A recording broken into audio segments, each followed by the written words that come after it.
to Caravan Reebok. It's pretty lively here. So, just past this wall is the desert, huh? Oh, wow. Paimon remembers hearing people call this the Wall of Samiel. It's made to block sandstorms from the outside. Oh, if it's this tall, it's gotta be the divine work of Greater Lord Rukkhadevata, right?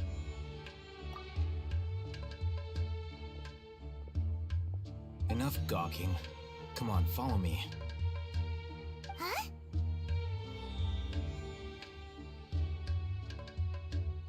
Over here.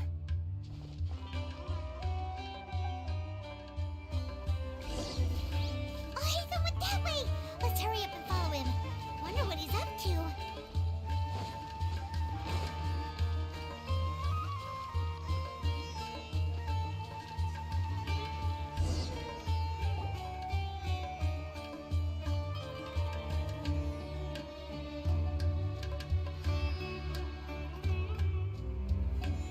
What the? Where did she go? How did we lose them? They were just here a second ago. More Eremite mercenaries? Who are they working for this time? Anyway, Traveler, it seems like we were being followed again. You were too careless. You should have noticed those hopeless amateurs trailing you a long time ago.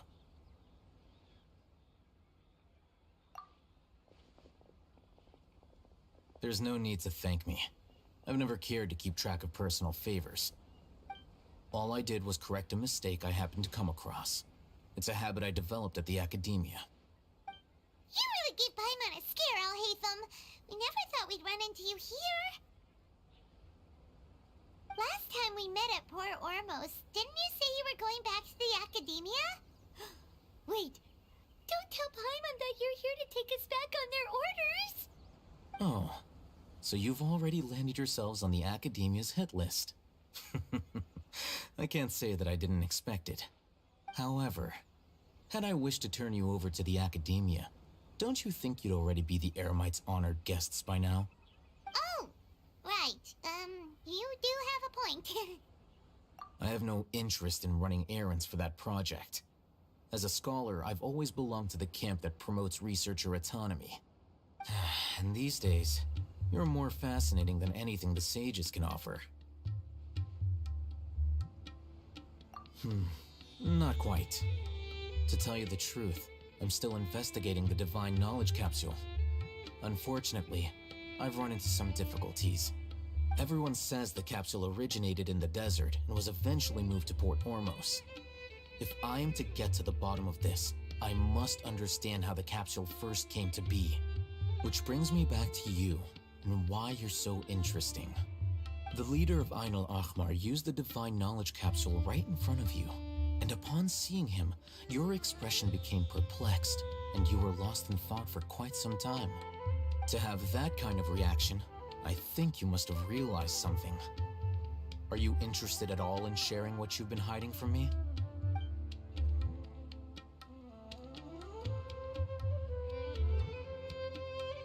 Alhaitham, you really have a ridiculous eye for detail. What kind of person even notices or remembers stuff like that? So that's your answer. Well, I do work for the academia after all. So considering that, it is indeed wise to keep your cards close to your chest. But that does prove you do have some undisclosed information about the Divine Knowledge Capsule. Am I right? No matter. Rather than simply learning the answers from you, I'd still prefer to investigate on my own. Speaking of, you two are also headed to the desert? That's right! We have the same plan as you! But we don't really have any concrete goals at the moment. Then I'd suggest starting with Aru Village. It's the largest settlement in the desert, so it'll probably have more resources and intel than anywhere else. Well, would you like to head there together? It's always better to travel with someone you know. Let's go!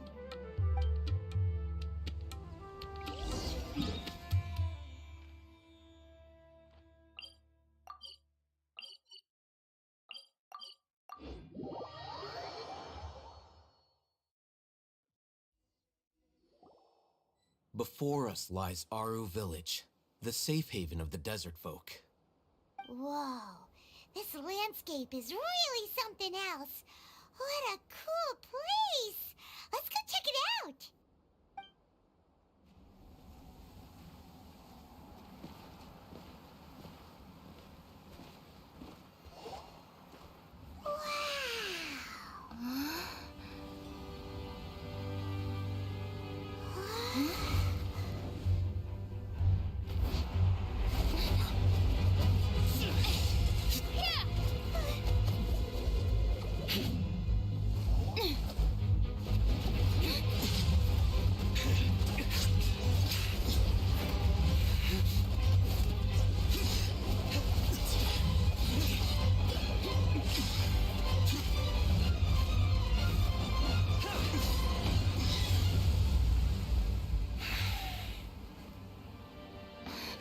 Sino.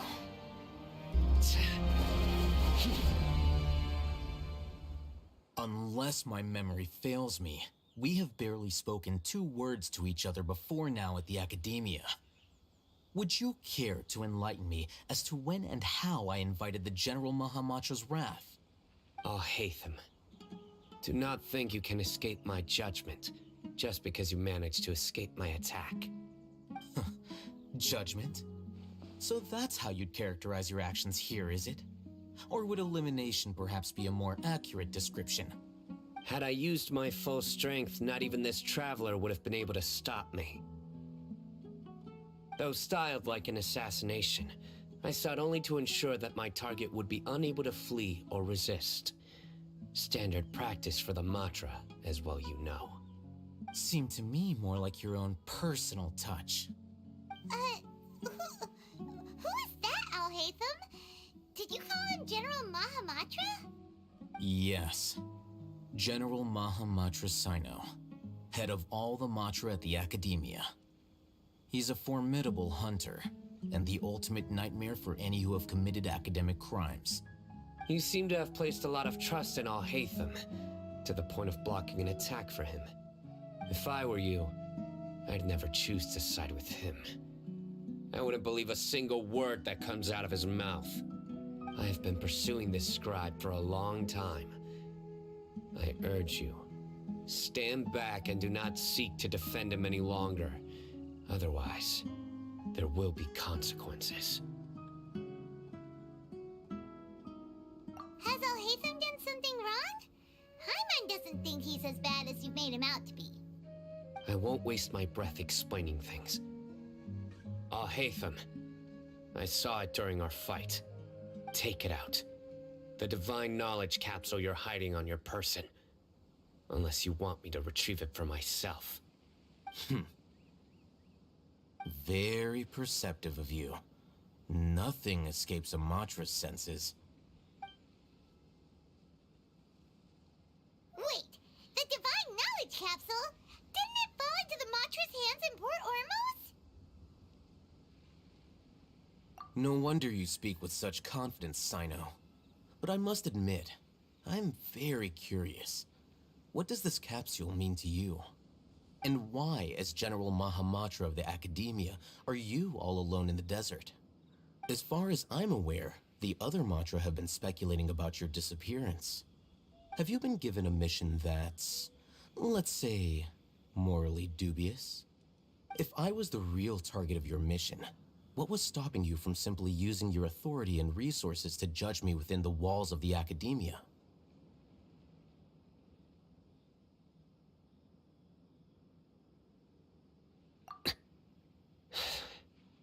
I should have known you'd be difficult to deal with. You two? Ugh! What should we do, Traveler? Paimon feels like we can't trust either of them. Ahem. Well, look at you two, acting all tough and self-righteous over there. Wait, Dia?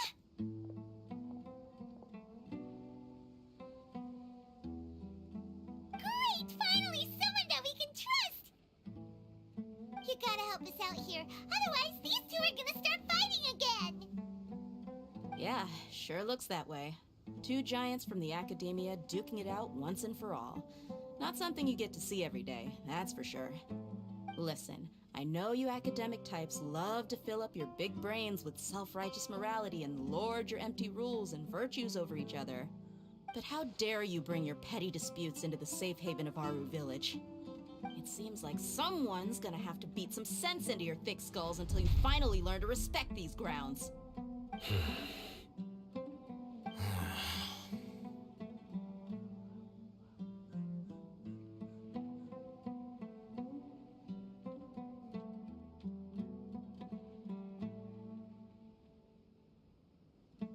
Hey, did either of you hear a word I just said?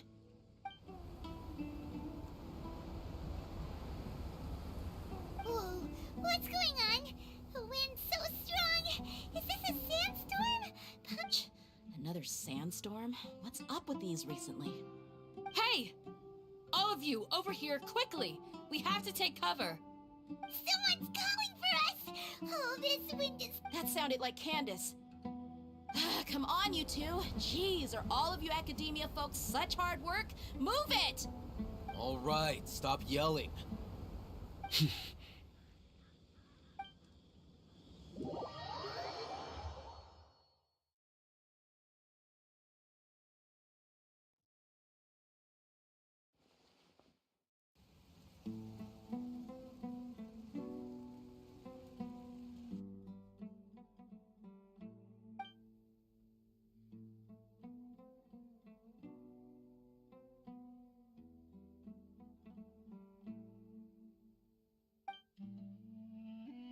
Well, this is pretty awkward. Hey, wanna play sardines with 3 people who wanna tear each other limb from limb? Sure, why not? Sounds fun. The air is so thick and heavy. Paimon can hardly keep floating anymore. My sincere apologies, everyone. This is the home of our village chief. I will have to ask you to make do with this small room until the sandstorm dies down. Please, let me introduce myself. I am Candace, protector of Aru Village.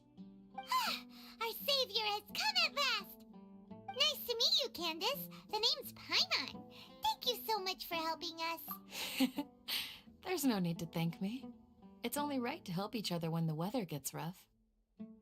Wow, she's so gentle and caring, like a nice older sister. Unlike those guys over there. All right, now that we're all better acquainted, we should return to the topic at hand. As a guardian charged with the responsibility to protect my fellow villagers from harm, I was observing your conflict from afar, even before the sandstorm started. And now that you have set foot within our village itself, it is all the more my responsibility to make absolutely sure that you pose no threat whatsoever to us. So please, have an honest and sincere conversation with one another and put your hostile feelings to rest. If anyone dares to start anything again while they are under this roof, I will not hesitate to send them out for some quality time with the creatures of the sandstorm. Oh, on second thought, Paimon may have misjudged Candace's character. And that goes for you too, Miss Dia. Do I make myself clear? All right, we got it, Candace. That's what I like to hear. So, which of you will begin? I was supposed to be a mediator, but I might have gotten a little too involved just now. Anyway, one of those two should probably start talking. Wait, that was you trying to be a mediator? I have nothing to hide, so there's no shame in explaining myself. While Al-Haytham wasn't wrong about the other Matra not knowing my whereabouts, it's not because I've been assigned a morally dubious mission. Rather, I've chosen to exile myself. Huh? Exile yourself? A little while ago, I discovered that there was data missing in the Academia's project planning and development files. What little they did report clearly did not match the project's actual progress.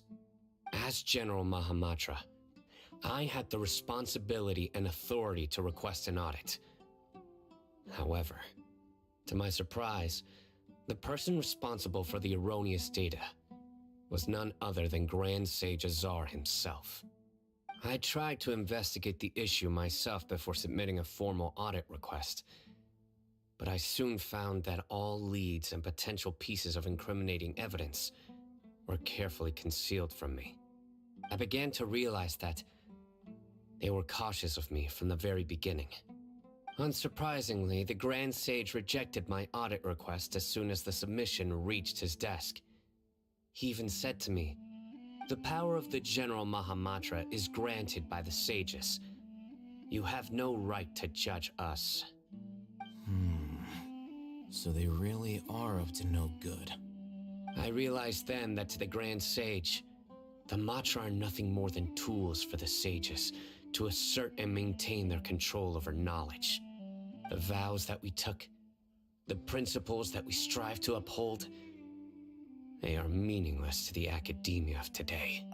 I believed it would be wise to flee the academia before the sages had a chance to take action against me. This way, they can no longer see nor predict my actions. I will never give up on this investigation. There's no need for someone else to give me power or authority. Once I find the truth, I will administer judgment by my own name. Sino seems to have the same goal as us. We're all investigating the sages. Plus, now that he's no longer the General Mahamatra, he somehow feels a lot less scary. Well, Sino, if that's your story, then why did you see Alhaitham as a target? When I was investigating the matter in the academia, I overheard a conversation between Alhaitham and a sage. The sages asked you to investigate a blonde-haired traveler. Do you dispute this, Alhaitham? What? Like many parts of the project, this assignment was undocumented. Now throw in your suspicious behavior with a divine knowledge capsule, and I think we deserve an explanation. Yes. I was indeed tasked with investigating the Traveler. Alhaitham? After all, the promised reward was so great that hardly any scholar could have refused. The sage told me, once you've completed this assignment, I can give you a glimpse of divine knowledge. A most enticing offer. Unfortunately, those academics don't know me at all. Their words contained one key piece of information, namely that divine knowledge indeed exists. That gave me all I needed to know. From my perspective, the sages are far from trustworthy. Think about it. Isn't it a little strange they're so willing to share divine knowledge with anyone, even as a reward? So, I began my own investigation following the lead of the divine knowledge capsule. In the end, I realized my wisdom in committing to this rather than collaborating with the sages. Had I been less guarded, I probably would have ended up like that Ain al-Ahmar mercenary, incapable of remaining sane for long enough to hold a conversation. You mean that the sages originally planned to dispose of you, using one of those capsules that drive people insane? I'd already given up on the assignment by then. I only told the academia I was waiting in Port Ormos for you to appear so they wouldn't suspect anything. So it came as quite a surprise when I encountered my erstwhile target while investigating the divine knowledge capsule. Criminals do love to talk about coincidences. Even though I ran into the Traveler by chance, I had no intention of providing assistance to the academia. Also, you should remember, you were the ones who decided to follow me and strike up a conversation after I left that tavern. That's true. Alhaitham helped us out at Caravan Rebat as well. Maybe he's telling the truth. I'm willing to apologize, if that's worth anything to you. I took the divine knowledge capsule behind your back because I judged its existence to be a significant risk. I felt that it would be best for no one to interact with it before it had been properly studied. After all, curiosity often proves to be the most dangerous thing in this land. You should be well aware, Scribe Alhaitham, that curiosity can also lead you to danger and suspicion. Answer me this. Did the sages share any information about their project with you? Have I not made myself clear? You and I are both distrusted by the academia. Do you really think they would tell me anything? Fine. Although you haven't completely proven your innocence, I won't regard you as an enemy, for now. As you wish. Good. I'm glad to see you two clearing up your misunderstandings. And now you, Dia. I believe it's your turn. Oh, sorry. Whatever the boys were talking about must have been so boring that I spaced out. My situation is pretty straightforward. My employer, Dunyarzad of the Homayani family, is friends with the Traveler and is currently recovering from her illness at home. I had nothing going on, so I decided to return to Aru Village for a visit. I was actually looking forward to a pretty exciting time getting back together with everyone here. But then I saw these two random guys in the middle of a pointless argument. It ticked me off, and things went downhill from there. Is that all? Well, I will admit that definitely sounds like your style. In that case, welcome back, Dia. That's more like it. I missed you all so much, Candace.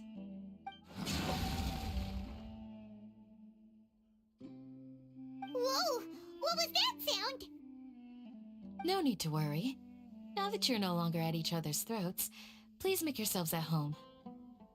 I'll take a quick trip outside to clear out some of those creatures in the sandstorm. Creatures? In the sandstorm? Are you sure you don't want some backup? Fighting in a sandstorm is not for the faint-hearted. Anyone without extensive training in these conditions is at a disadvantage. You needn't worry. Yeah, just leave him to Candace. Don't worry, she's as tough as they come.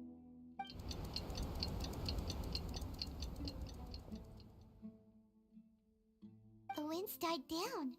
That means the sandstorm's over, right? Candace still isn't back yet, though. Is she alright?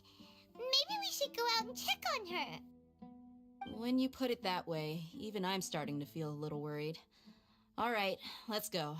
We've been here long enough, and the boys are as chatty as the floor.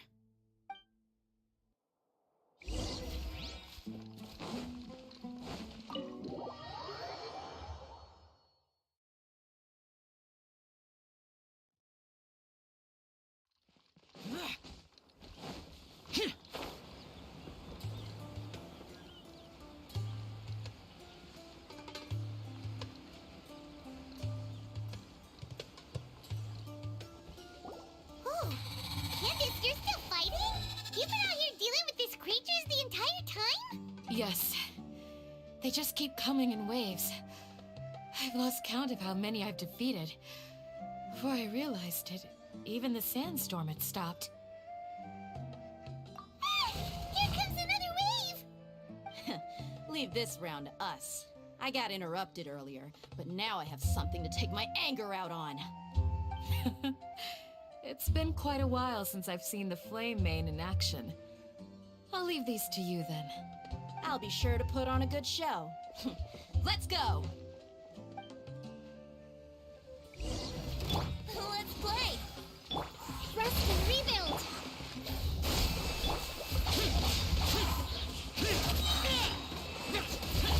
Billowing surge! Yeah!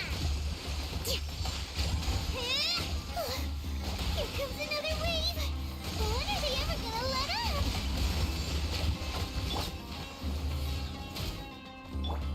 Scatter! Useless. Here we go! Ha!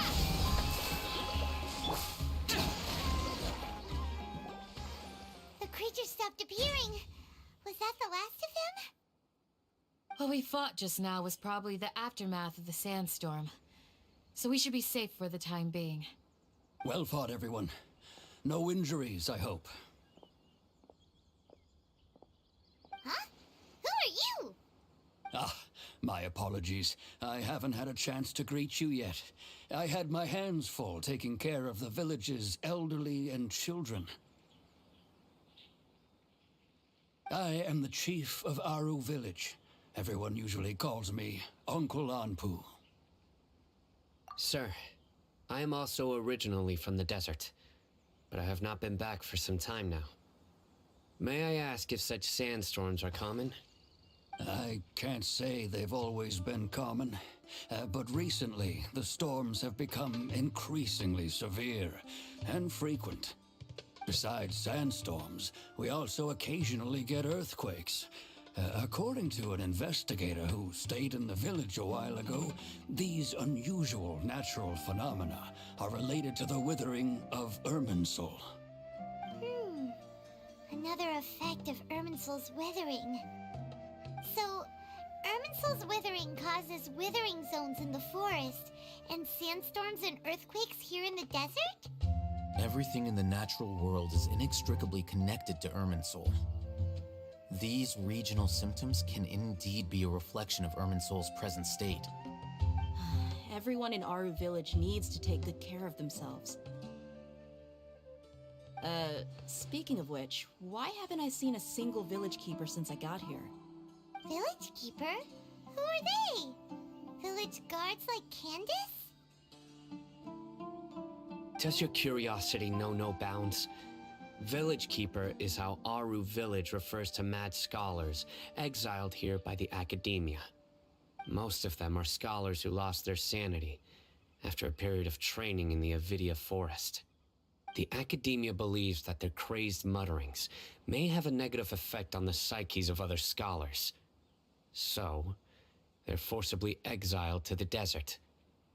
Though if you ask me, it's all a boatload of nonsense. Alas, that's exactly what we've been trying to investigate. One by one, the village keepers have been mysteriously disappearing without a trace. But no one in the village has ever seen them leave. If you're planning to stay around the village for the next few days, I'd appreciate it if you could keep an eye out for them. I've had encounters with those people in the past. I'll see what I can do to help. The Matra are the ones responsible for their exile. Now that you're no longer with them, are you trying to alleviate your guilt and atone for your past sins? I'm fascinated by how you think. Mock me if you will, but if you are guilty, I will eliminate you, regardless of my position or identity. Oh, you're the former General Mahamatra. You must be an expert in these kinds of investigations. Thank you for your help. Is it because you're reminded of Hypatia? Oh, these poor scholars. First they lose their sanity, now this! We need to help get them back home, safe and sound. But, is it really a good idea to tag along with Sino? You seem like you really don't trust him. I'll be grateful for the assistance. No doubt you will do a better job than some of my former subordinates. Let's start by finding a spot to share what we know so far.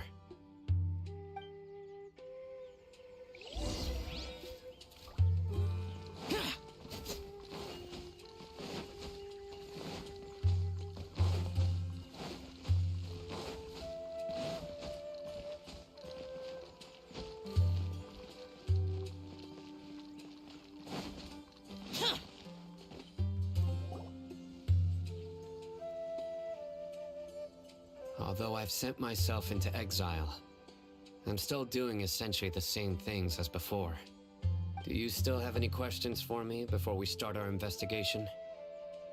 One of my former subordinates told me that this title has its origins in a strange incident. The academia has long exiled mad scholars to Aru Village. A mysterious phenomenon exists here.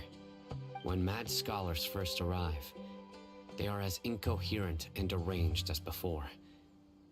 But after spending some time here, they invariably begin to calm down.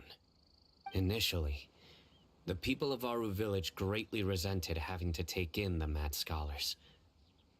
But a strange incident one night changed that. Aru Village was struck by the strongest earthquake in living memory. Seeing buildings on the verge of collapse all around him, the then chief of the village was preparing to take everyone to safety. Suddenly, he noticed a mad scholar crouching in a corner, caressing the ground with his hands. A soft, green light radiated from him, like a divine glow against the backdrop of night. Despite the powerful tremors that ripped through the ground that night, all the houses remained upright, almost as if they had grown roots reaching deep into the ground. In the end, not a single building collapsed, and no one was hurt. After that, the people of Aru village treated the mad scholars with greater kindness, and began to refer to them as the village keepers. A soft green light? A mad scholar protecting Aru village? What do you make of it, Traveler? Paimon thinks so too. Actually, Sino, do you know if any of the mad scholars continued to wear their Akasha terminals at Aru village? In theory, they would continue wearing them so the academia could still monitor their activities. With that said, the main Akasha system would no longer have any interaction with them. Oh, no wonder! Everything makes sense then! Add in the fact that they calmed down, it was probably Nahida who calmed them. If you are able to draw a conclusion from this one story alone, then it appears you possess much more information than I do. So, what do you make of the story? Really? Lesser Lord Kusanali. What? You don't believe us? Lesser Lord Kusanali was definitely using the Akasha to give her power to the mad scholars! No, it's not so much that I don't believe you. I'm just struck by your reasoning. Lesser Lord Kusanali, the current Dendro Archon, is she really active in Sumeru? The academia has always placed far greater importance on the late Greater Lord Rukkhadevata. They've more or less ignored Lesser Lord Kusanali, and I've never had any reason to doubt their views. In addition, I've never heard any stories about Lesser Lord Kusanali and her deeds. To me, she might as well have been a god that never existed. No way! Nahida definitely exists! She's a... how should Paimon put it? She's a good Archon who's kind and wise, even if she says weird stuff sometimes.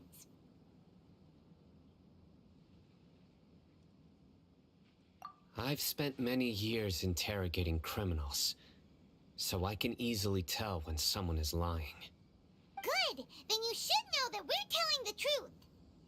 That look in your eyes. I've never seen that from a liar. You two really must have met Lesser Lord Kusanali. How can this be? To think, our Archon has been amongst us this entire time. Alright, now it's our turn to put our skills to good use for this investigation.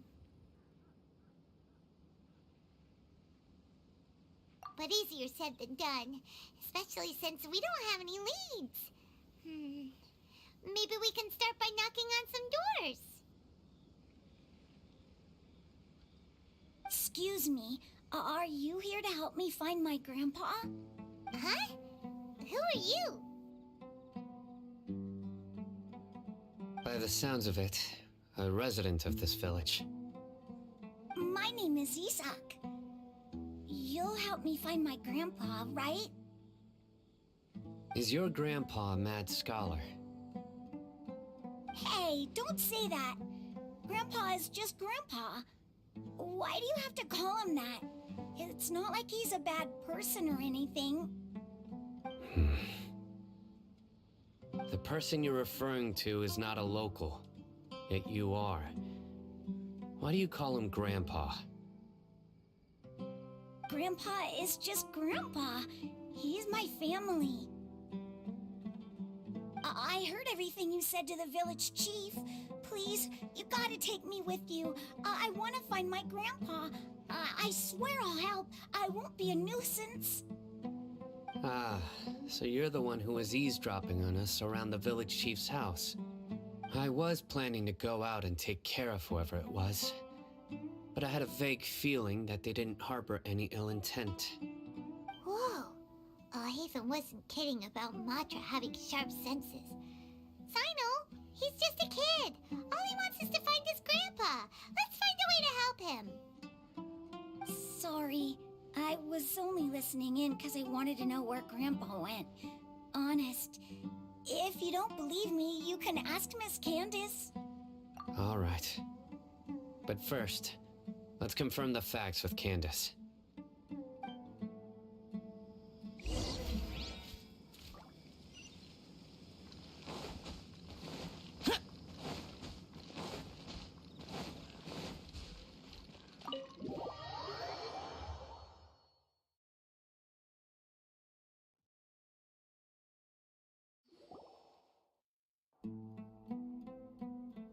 Sino is super vigilant.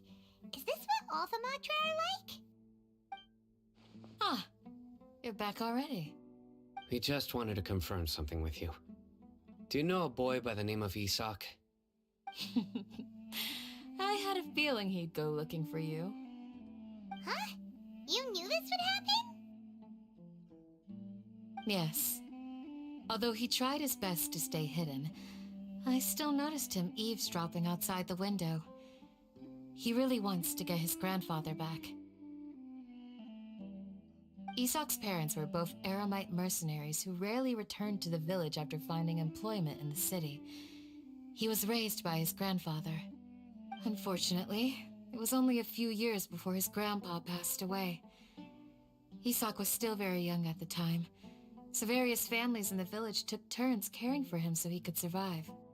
Later, an elderly mad scholar arrived at the village.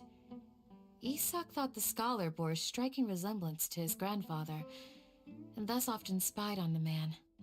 However, the scholar was unkempt in appearance and incoherent in speech. Although Isak referred to the man as his grandpa, he was afraid and didn't dare to approach him. One summer night, the oft mumbling and bumbling grandpa suddenly calmed down and seemed to become more lucid.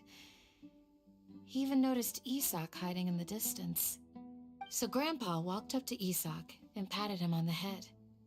He even took Isak to the entrance of the village, where he patiently taught the boy the names of the stars and accompanied Isak until he fell asleep. The next morning, Isak woke up and wanted to go find his grandpa again, only to realize his grandpa no longer recognized him. However, even so, Grandpa retained his calm expression. It's said that those who saw the scholar claimed he no longer appeared to be crazy, but appeared to be living in his own world, almost as if he were sleepwalking. Isak was thrilled that his grandpa was able to find peace and would follow him all the time, asking him things like, "Grandpa, want me to take you somewhere fun?" Or, "Grandpa, could you tell me stories about the stars again?" All this somehow just makes Paimon feel really sad. It seems like they both deserve so much better. Perhaps. Nearly everyone who lives in the desert has some form of hardship or regret. But even so, we must still continue on with our lives. It's also my reason for fighting. I must continue to protect this land.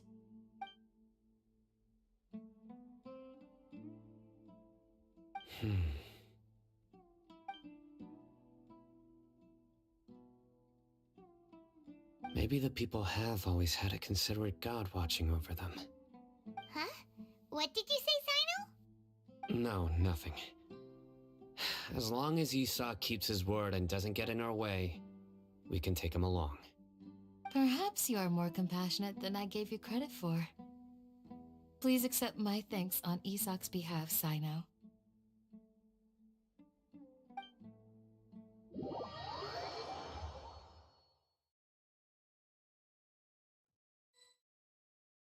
Hey, Isak! Oh, it's you guys! We've cleared everything up. Let's go find your grandpa. Really? Wow! Thank you so much!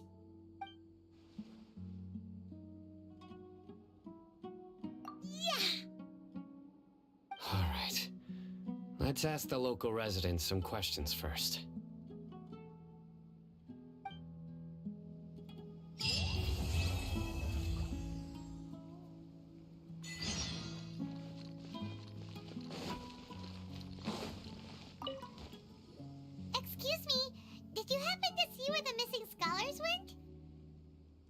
You mean the village keepers?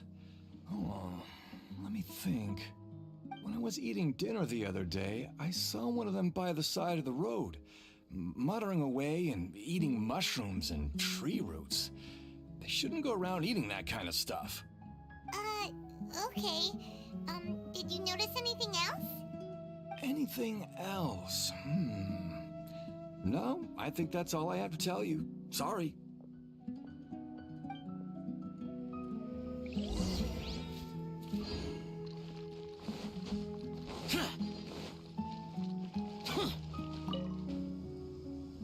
The scholars that have gone missing.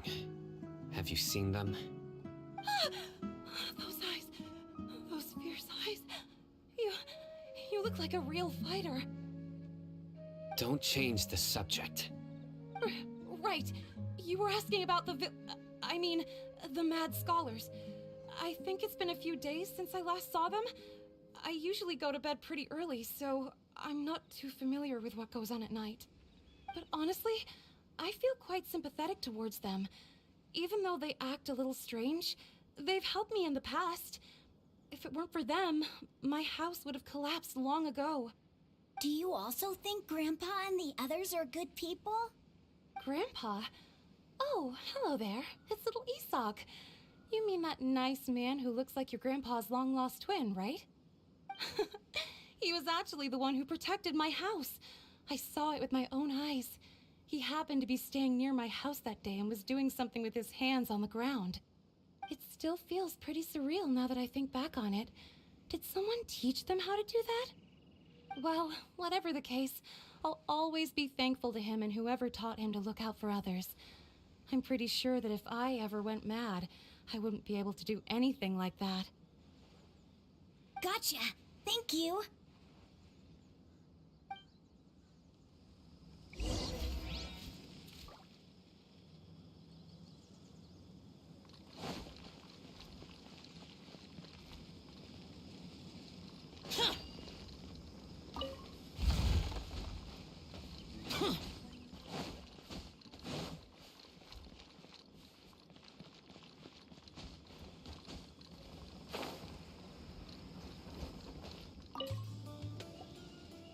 Sir, have you seen my grandpa recently? You know, the one who likes to sit and space out near the village entrance. Oh, well, if it isn't Isak. Oh, your grandpa, huh? It's been a while.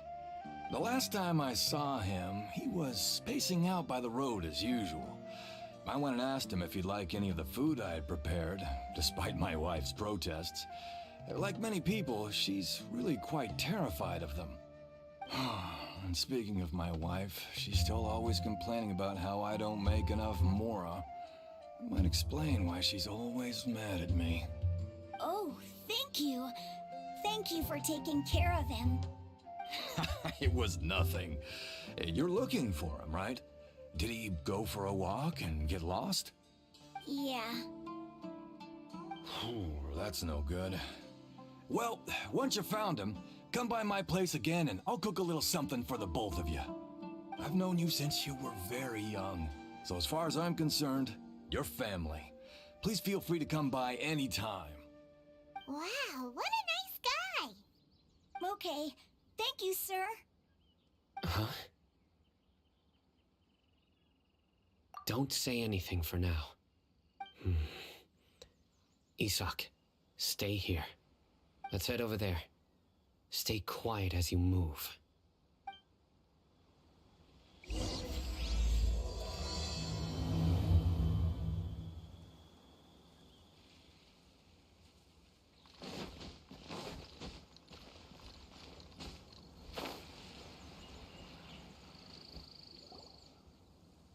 Listen, see if you can make out what they're saying. Have you heard? The mighty Scarlet King, the sovereign of our faith, will soon return to this world. Yes, of course I have. The Scarlet King is the one and only true ruler of this land. I've never believed in any other gods.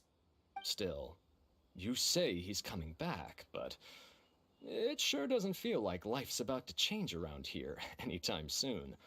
What's your proof? Haven't you noticed? The village has been getting more deranged scholars than ever. Delavar was saying that many people also went insane just before the fall of the Scarlet King civilization in ancient times. We don't quite know why, but it seems like there's some sort of connection between insanity and the Scarlet King. Isn't it a sign of the Scarlet King's power that all the mad scholars have disappeared? If you ask me, they must have been chosen as the final sacrifice for the Scarlet King's resurrection. Huh. Now that you say it, that does make some sense. Does this mean our lives are finally going to take a turn for the better? Exactly. Those city folks will get what's coming to them. Now, repeat everything you've just said from the very beginning. Huh? Who are you? Where did you come from? My patience is running thin. You heard what I asked.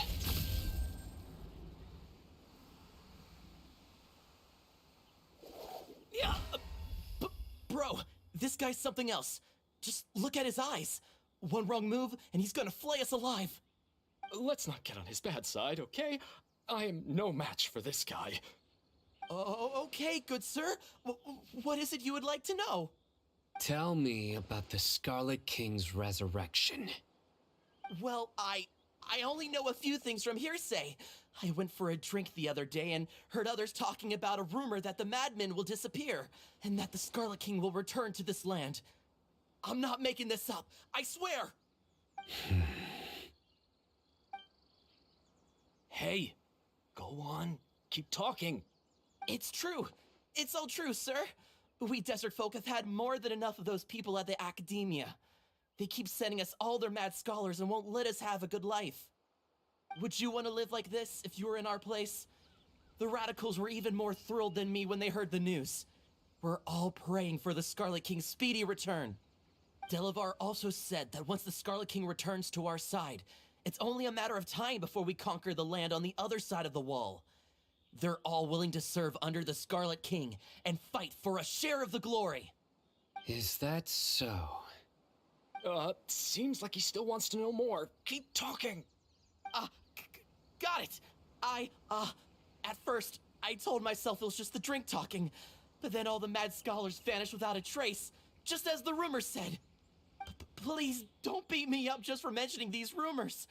If I'm guilty, then everyone else around here is also guilty. I'm just saying what the others said. The people here really like the Scarlet King, but dislike the Dendro Archon.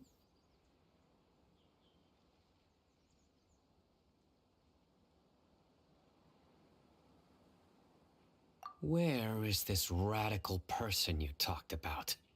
I haven't run into him over the past few days, so he probably hasn't been around the village. What about you, man? Have you seen him at all? No, not at all. We wouldn't dare lie to you. He's really not here right now. Sounds like you're not too close with the radicals. No, of course not. All we know are their names.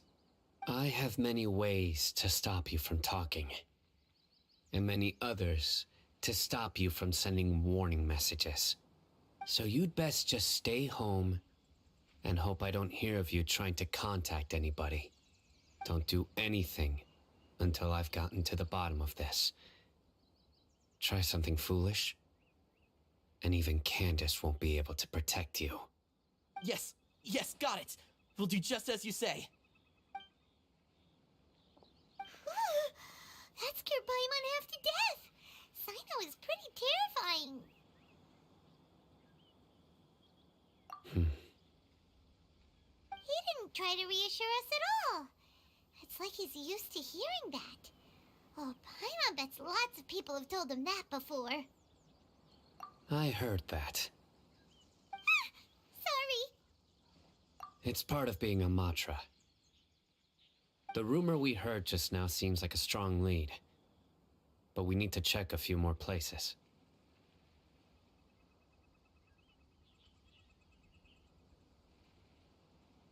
Very well. Isak! I'm here. Where's your grandpa's house? Well, I can take you there. Just follow me.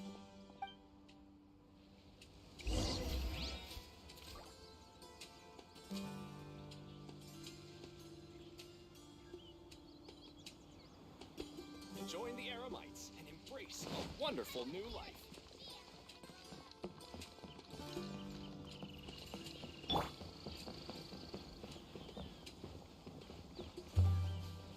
Grandpa? Oh, he likes to be alone. Sometimes he stares at the sky in a daze, and other times he just pokes at the ground with his fingers. Every now and then, he yells out at the top of his lungs, so a lot of people are really scared of him. But he's a good person, really. I know he is. I swear, he's just like my real grandpa.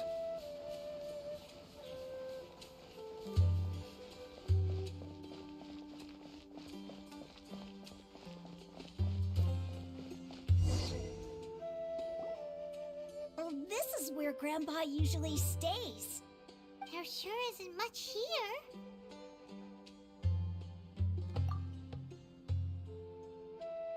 No. Incense? Please don't say it's the same one as before. But are you okay? Are you getting dizzy or need to lie down? There's a scent that you can sense, but I can't. A certain traveler here once passed out from that smell. Thankfully, Tainari saved the day. And then he gave us a long lecture to explain all about how it worked. So, you know Tainari? Huh? You know him too? Are you two friends? Yes. Now that I concentrate, I can also make out the scent of incense. Wait, surely Tainari didn't lecture you too? No, no need.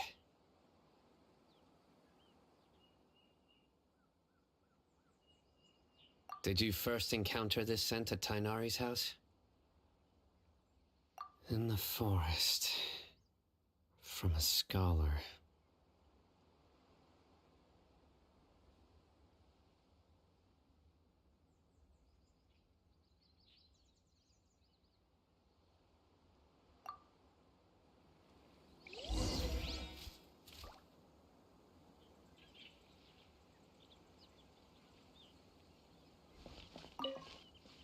Oh, where did...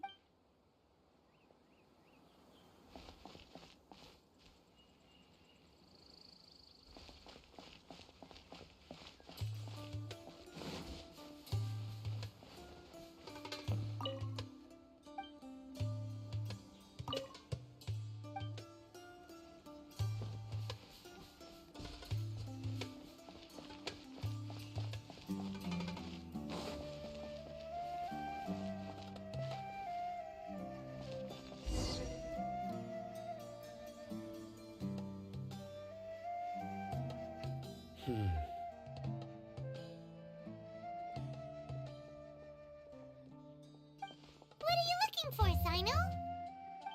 Here it is. Take a look right here.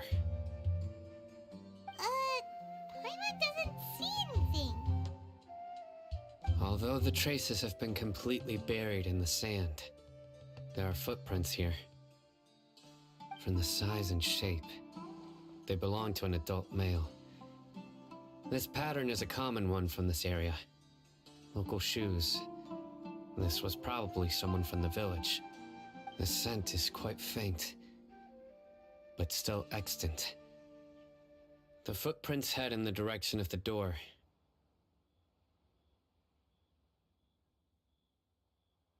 But who would come looking for Grandpa? He doesn't have any friends. We'd have to ask whoever lured him away with the incense. Huh? So you can lure someone away with just a scent? Hey! What's wrong with liking good food? Everyone's got something they love in life. Exactly. Most scholars are fond of incense, since the smell supposedly helps them clear their minds and discover new knowledge. Even deep within the clutches of madness, they still yearn for their knowledge-seeking days, and will follow the scent whenever it presents itself. No, Grandpa. So, someone's taking advantage of their weakness? Huh. Still, Why would anyone want to abduct all the scholars? Are the rumors really true? Could the disappearance of all the mad scholars have something to do with the radicals? It's highly likely. Please, you have to save my grandpa. Grandpa's never done anything wrong. Please help him. Sounds like we'd better help get him back. Don't you worry, Isak. We won't let whoever took him get away with it. Let's head to Aru Village and inform Candace and the others about what we learned here. After that, we'll set off to find the scholars.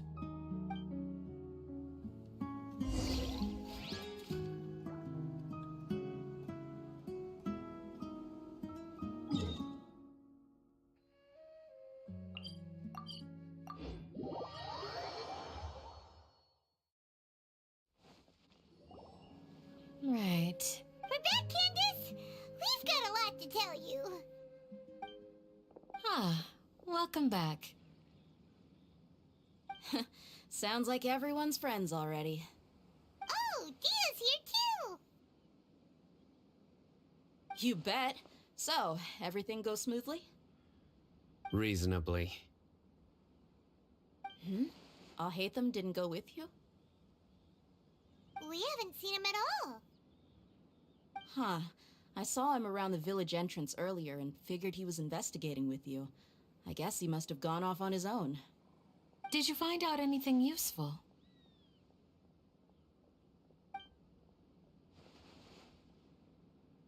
I see. So someone used a kind of incense to lead the exiled scholars away from the village.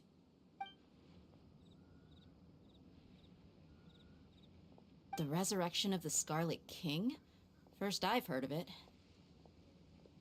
Far as I know, the kind of incense you just mentioned is only popular beyond the wall.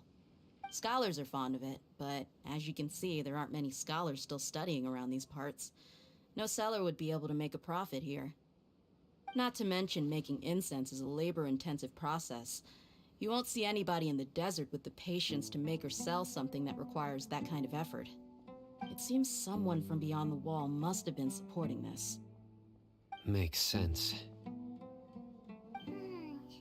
So what should we do then?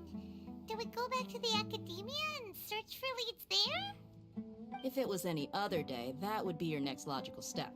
But today, you've got me on your team, so you get an extra tip. Didn't you say that the villager got his news from the tavern? Well, I also like to drink at the tavern, so I know a thing or two about these radicals he mentioned. If Paimon remembers correctly, the leader of the radicals is some guy called Delavar. Ah, yeah. Delavar, the scar-riddled bandit, Engur, the wide-eyed butcher, and Jabari, the duck-tailed bearded crook. The whole lot of them are known around these parts.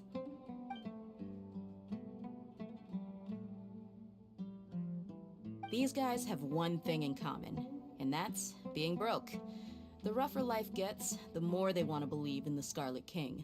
Way they see it, the Scarlet King's resurrection is their only chance at overthrowing the academia. Throwing all of Sumeru into chaos is the only way to change the way of life here in the desert. Anyway, that's my guess why they've chosen to become radicals. Tia, you're amazing! You really know this place inside and out!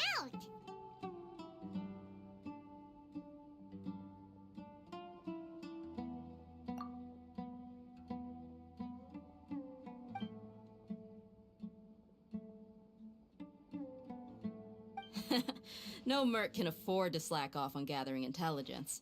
Every mora I've spent in the tavern has been a valuable investment. Let's head out. Now hold on, you're staying right here, Sino. Why? Aru Village is not a big place. Outsiders stand out here like a sore thumb. I'd bet word about you has already gotten out. The desert is unforgiving, so the way of life here is also a lot tougher than on the outside of the wall. You survive on making connections out here. Compared to you, mercs like me are just third-rate amateurs. I've got no actual fighting skills to speak of. But that also makes it a whole lot easier for me to gain the locals' trust.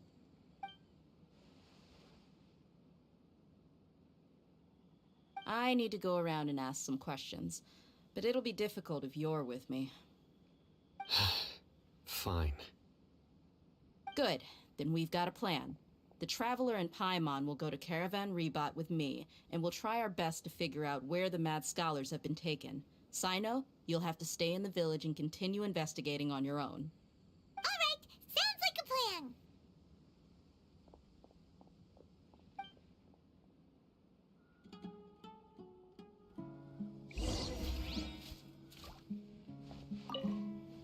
Sino, please don't take offense. I'm sure Dia just wants to help everyone solve their problem as quickly as possible. That's why she can be so straightforward at times. I don't mind. Ah, I see. Well, from the way you were staring out into the distance, I thought you might have been mulling over Dia's words. No, I'm used to being treated that way. It's natural to fear strength. I take no objection to it.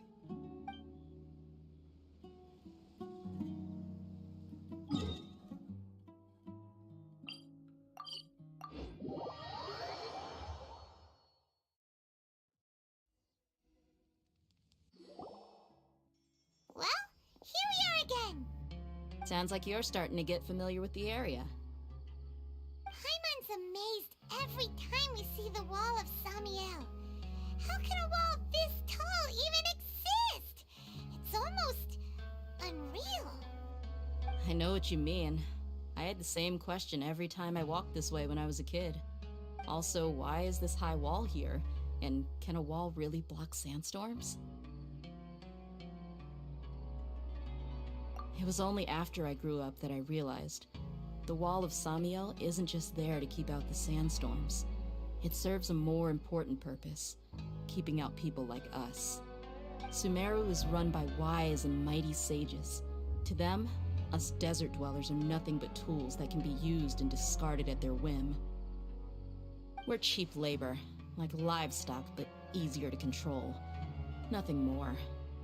Even if a child from the desert got the chance to obtain an Akasha terminal, almost all their requests for knowledge would be denied. The academia believes we're underserving.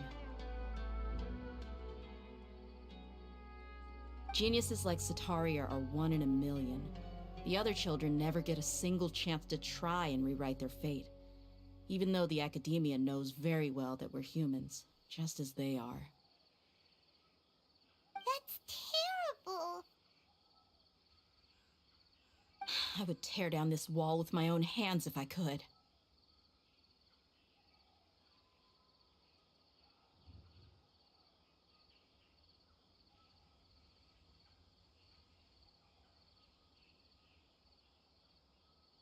Hey, Dia. You're not thinking about doing anything scary, are you? No, not at all. This place just gets me thinking, that's all. Besides, we're here to procure information, aren't we? Yep, we gotta catch those. Shh. Caravan Rebot is crawling with people, so be careful what you say. We don't want anyone to find out what we're here for. Our mission started the moment we arrived here. Let's go check out the tavern. Maybe we'll find someone I know.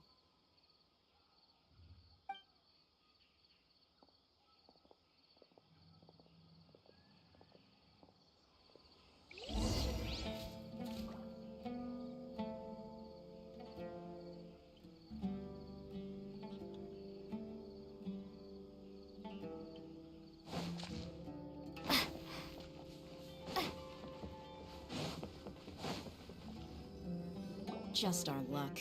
None of them are here today. You mean you don't see anyone you know? Dia, is that you?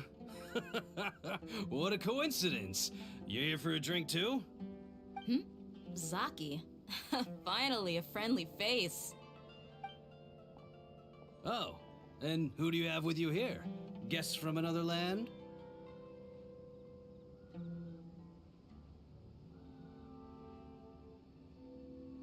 Hello, hello. I'm Zaki. Dia's, how would you put it? Drinking buddy? We've had drinks together a few times. You could say we go back a ways. Anyway, as far as my friends here, they aren't too shabby, are they?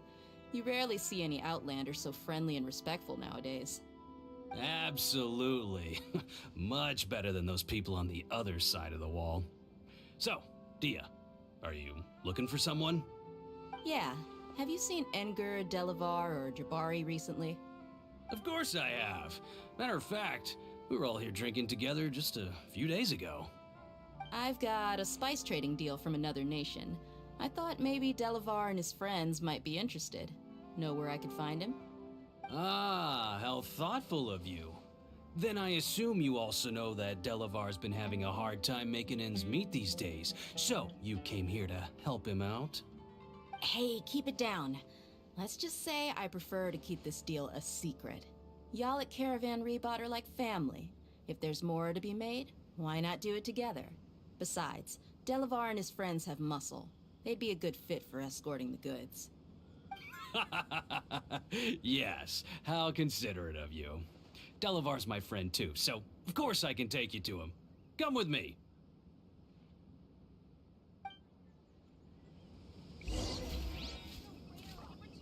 What?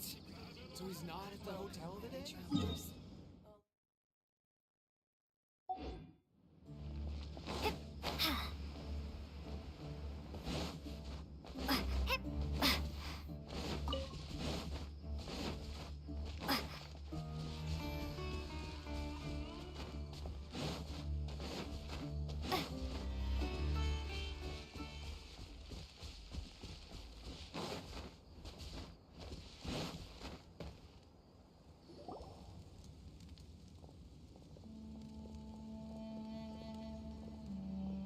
Are we there yet?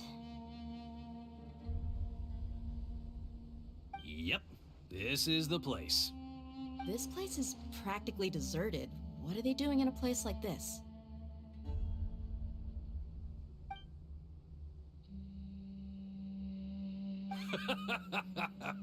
Why don't you take a guess? Go on, a wild stab in the dark. You're like lambs to the slaughter. Oh no! It's an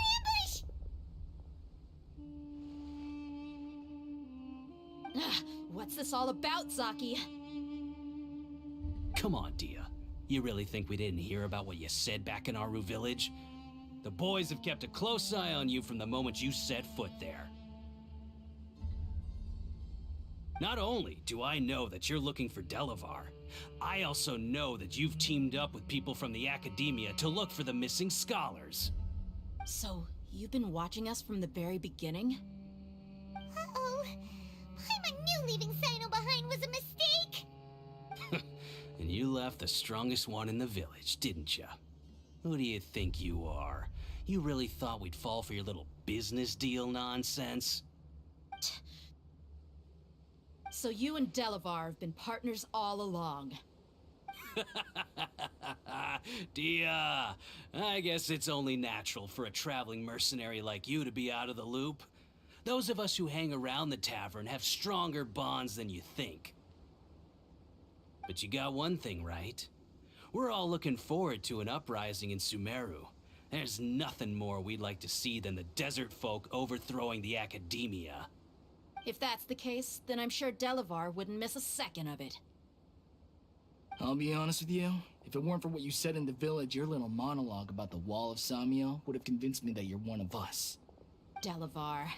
And Engur, you're here too, huh? Long time no see, Miss Mercenary. You should have known the traitors are what us followers of the Scarlet King despise the most. Dia, I thought that you, a fellow desert dweller, would understand that the Scarlet King is greater than the Dendro Archon. Little did I know, you don't deserve to join us. Yeah, gee, what a missed opportunity. Adopting radical views and kidnapping innocent scholars, all because of some baseless rumors. Anything else I'm missing out on? See? There you have it. Mercenaries are just a bunch of faithless scum with only one thing on their minds. Mora. Pathetic. You're all like a pack of street rats. You're not wrong. Mercenaries are driven by Mora, and my faith lies with whoever's paying me. As long as there's a profit to be made, anyone can become my friend. Enough talking! Get him!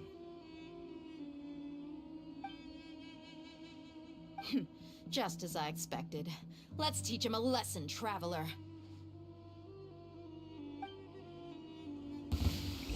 Following orders. Time for takeoff. Yahoo! Hold the line.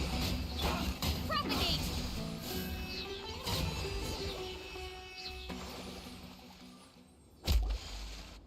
Impossible! How could you? So, what do you think about your meticulous network now, Zaki? How did you say it? It's only natural for a traveling mercenary like me to be out of the loop. I'm guessing your informant told you that I'm just an incompetent merc with no real fighting skills, correct? I mean, that is what I said after all. And of course, you would believe everything he reported. The only thing you know about me is that I'm a mercenary, but you've never seen me in action. Even though you heard we went to handle monsters together, you believed that Candace was the only one doing all the real fighting. That so-called Flame Mane is just a fraud. She admitted it herself. She just uses her connections to gain the trust of others. That's what you thought, right? Ugh. You lied in the village because you figured that we'd have people watching you. And you were stupid enough to fall for it.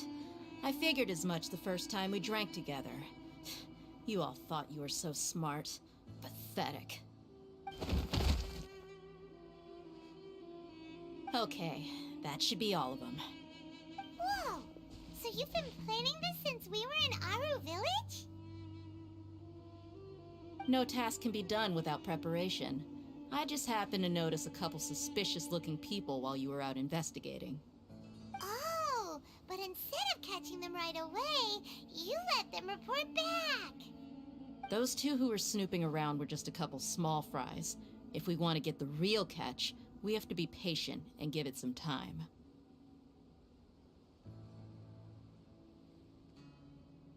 Oh, you mean the funny name she mentioned back in Uncle Ampu's house? The wide-eyed butcher, scar-riddled bandit, Paimon can't remember them all. That's just a bunch of drunk talk. Edgar and Delavar like to talk themselves up when they're drinking. Edgar, the wide-eyed butcher, and Delavar, the scar-riddled bandit, are the nicknames they came up with for themselves.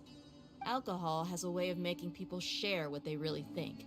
So Edgar and Delavar are always rambling in the tavern about how the Scarlet King is a superior deity.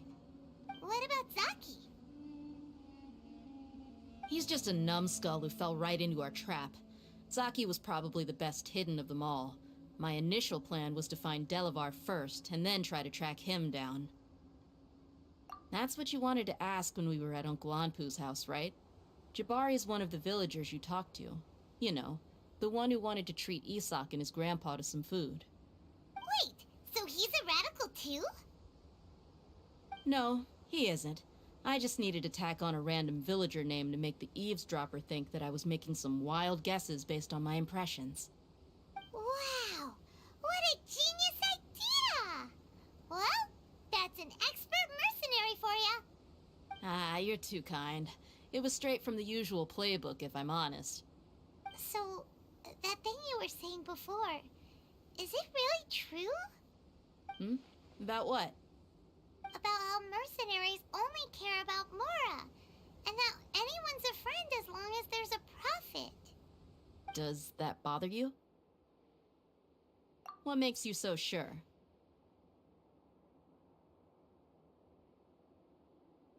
Dia,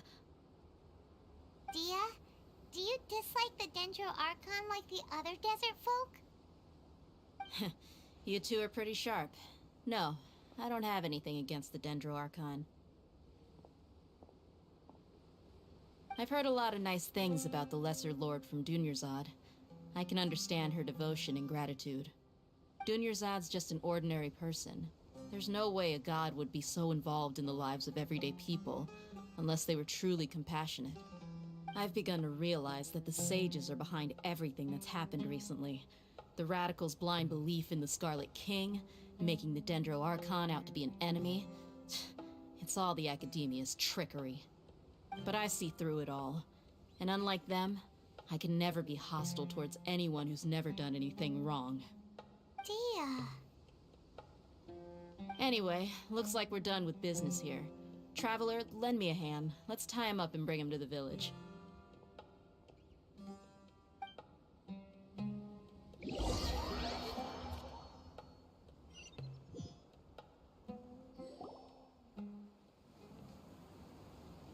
This should be all of them. I'll let you take it from here. All right. I'll be in touch. Until then, please stand by. Candace, do you need any help? Candace will be okay on her own. I trust her, so you can too. She's been guarding Aru village for quite some time now. If anyone is qualified to question the offenders, it's her. While I'm questioning them, why don't you pass some time by exploring the area? I'll meet you back here tomorrow morning, Traveler.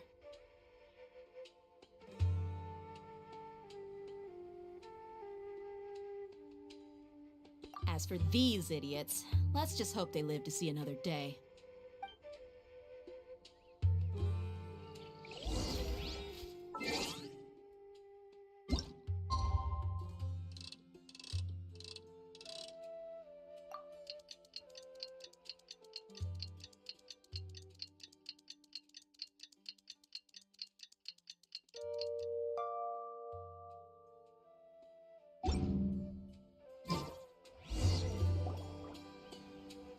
Hey, Dia. Right on time.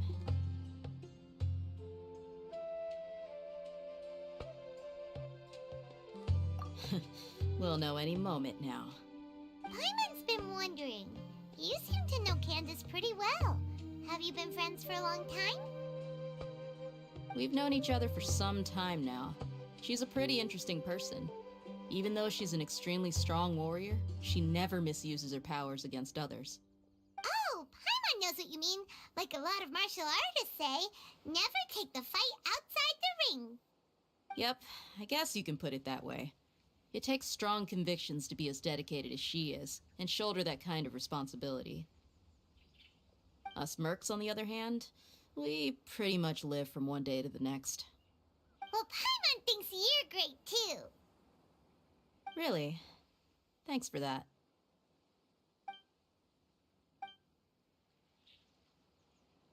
Oh, Sino's here, and he's pretty early too. Yes, I was here yesterday to help out a little. To help out? By doing what? Sharing some interrogation techniques. Oh, you mean you taught Candace some more persuasive methods? Right. Come on in, everyone. Come on, let's go inside.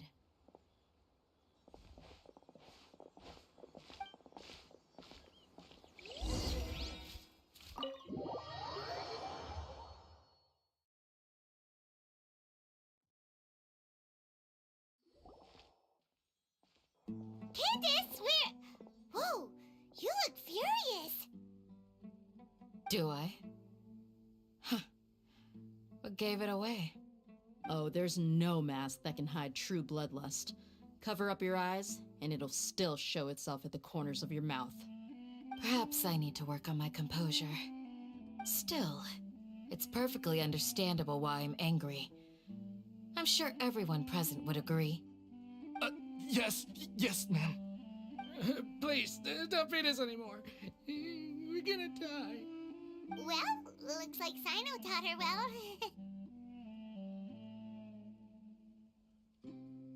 You fear death yourselves, yet you do not hesitate to place the lives of others at risk. The absurdity is mind-boggling. The ones you call mad scholars are known to us as the Village Keepers. They are vital members of our community, and some even count them as family. You come here, to my village, and you treat my people as nothing more than stepping stones towards your goal. Tell me, what would you do to you in my position? Mercy! Please have mercy! You've made your bed. We may both be desert dwellers, but there is one thing that I understand better than you. The resurrection of the Scarlet King will only result in war. And war serves no one. The people of Aru Village care little about which god is in power. Life may be tough and tiring, but we wish to preserve our way of life. A war would only cause us to lose all that we have. And that is not a responsibility that you can afford to shoulder. We understand. We're sorry. I'll tell you everything I know. Please, just let us go. I'm listening. You might not believe this, but it wasn't us who came up with this idea. Someone was spreading rumors in the tavern. That's how we ended up hearing about the Scarlet King's resurrection. Some mystery man told us that mad scholars will make the perfect sacrifice to usher in the Scarlet King's resurrection. They give their lives, and we can get anything we wish for. They're called village keepers. Slip up again, and you'll regret it. Yes, sorry. It was all that mystery man's doing. He told us to spread word about the Scarlet King's resurrection and talked us into helping him. In return, he said he'll help facilitate the resurrection process.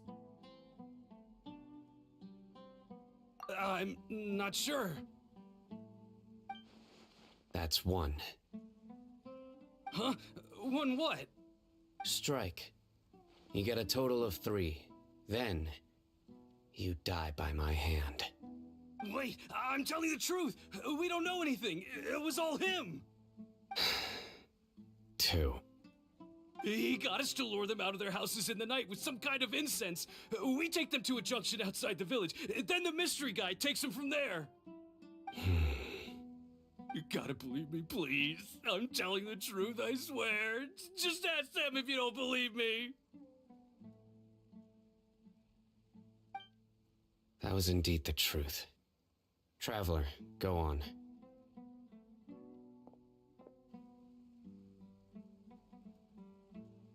You have to believe me. If I knew that, I would have told you his name right away. I'm not risking another beating to keep his secrets. No way.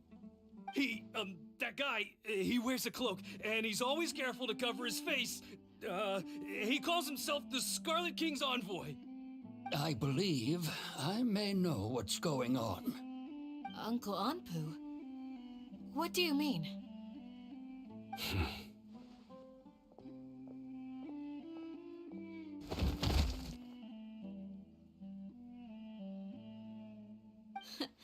Smooth. Okay, speak.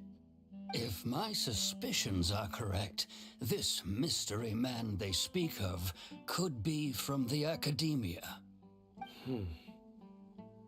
Some time ago, people from the Academia attempted to take the village keepers away. I refused, insisting that they are part of our community. It strikes me now that this secretive character shares the same goal they had. Which means it's highly likely that the Academia was purposely spreading a false rumor to trick the radicals into delivering the village keepers right into their hands. They were the ones who brought them here to begin with. Now they're trying to take them back? We aren't gonna let that happen. Not the Academia again.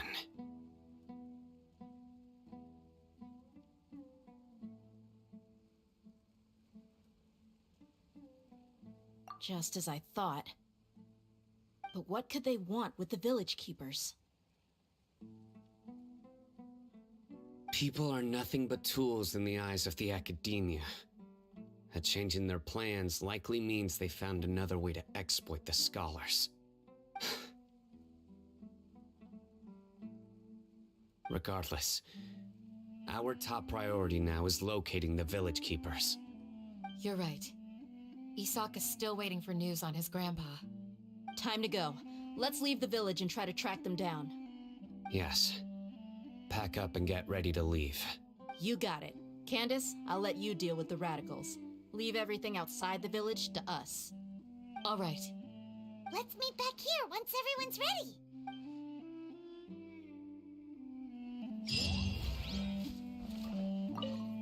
You look worried. Thinking about the village keepers? Yes. I'd look for them myself if I could. As members of our village, each one of them is very important to me. You have a strong sense of belonging here. I guess I'm the opposite. Mercs are stray dogs, wherever they go. Dia, don't say that. You can be a part of this community too. Thanks. I'll let you know when I feel like joining. I just hope. What scheme is the Academia brewing now?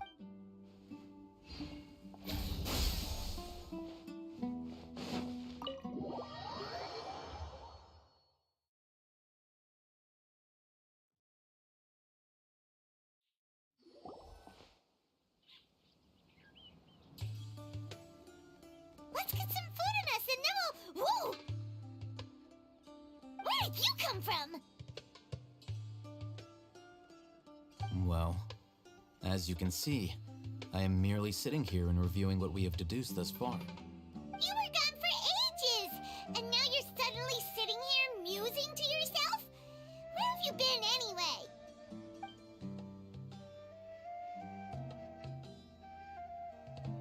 Hey, what's with the silence? You never think things through before asking questions. I'm giving you some time to make up for that.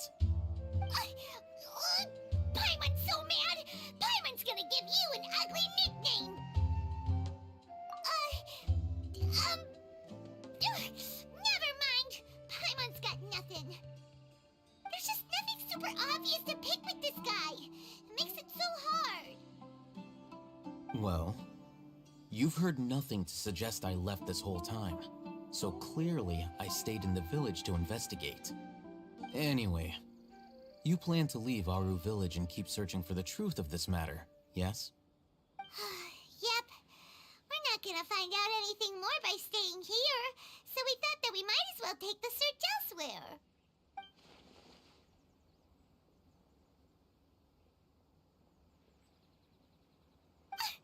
Enough with the silent treatment!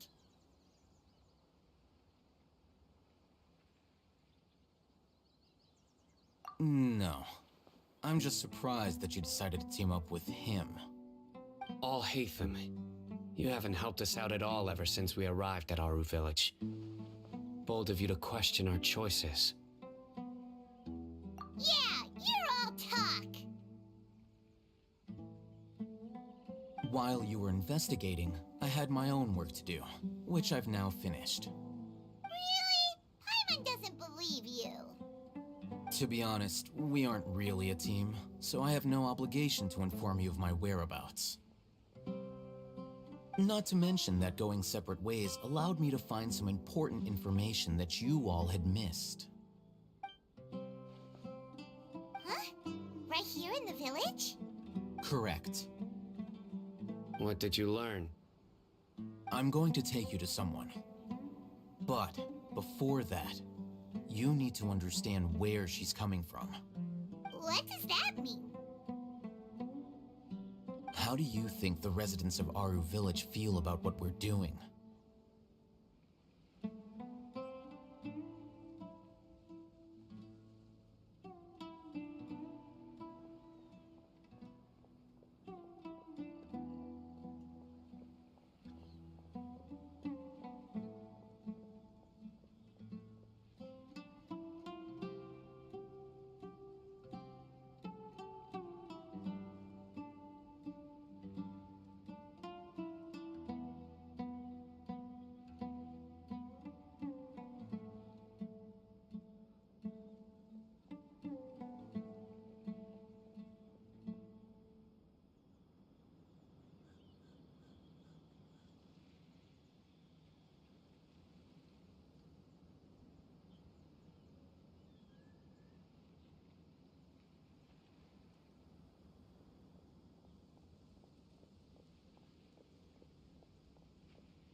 In other words, do you truly believe every single word the villagers tell us?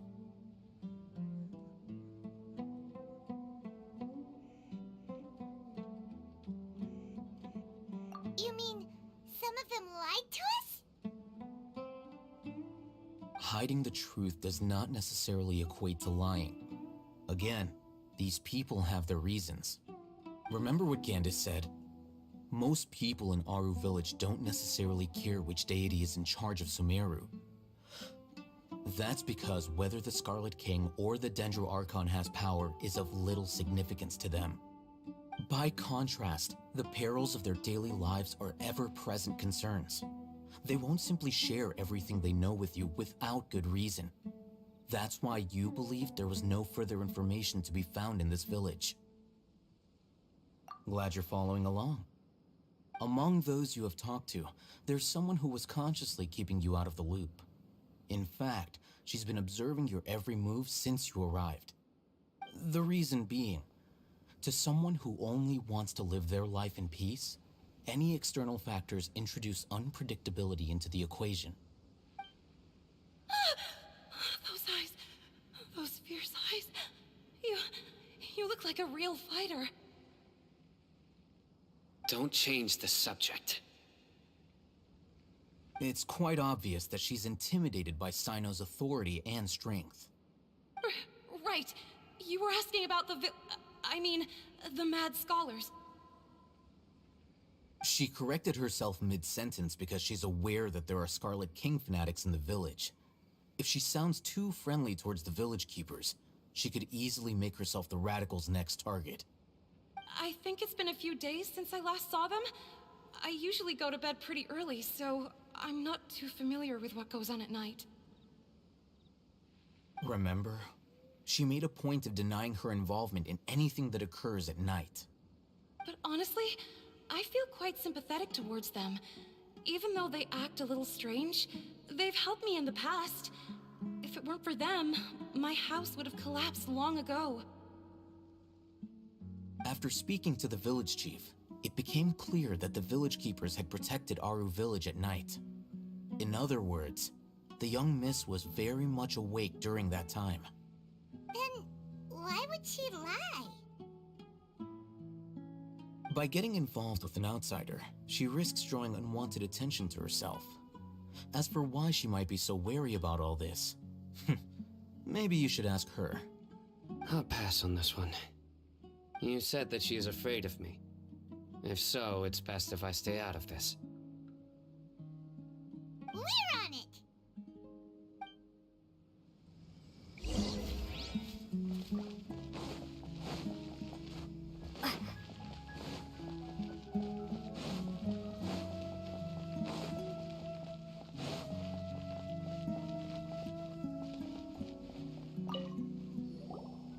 Miss Shawnee, as we discussed earlier, I've brought someone with me. Mr. Alhaitham, I'm aware of where you stand, but how can I make sure that your friends think the same as you? Huh? What do you mean? We need to clarify our stance or something? Go ahead and talk to her. You'll get the answers you want. Go on. Earn her trust. Is it really that simple? May I call you Traveler? Hi, Traveler. I want to ask you something. Do you think the resurrection of the Scarlet King can truly change Sumeru for the better? Why's that? That's very similar to what Miss Candace says. I know you two are friends. That's why I'm willing to talk to you, even though I do have some reservations. Before, I wouldn't even have the courage to ask something like this. Traveler, do you believe our lives will get better? Yeah! We came here from another nation, so it isn't wrong of you to be weary. And we aren't really residents of any one nation. But even so, we've met lots of people from different places, and we've always fought for what we believed in. We have friends in Sumeru, and we want to help them. That's why we decided to stay here for a while.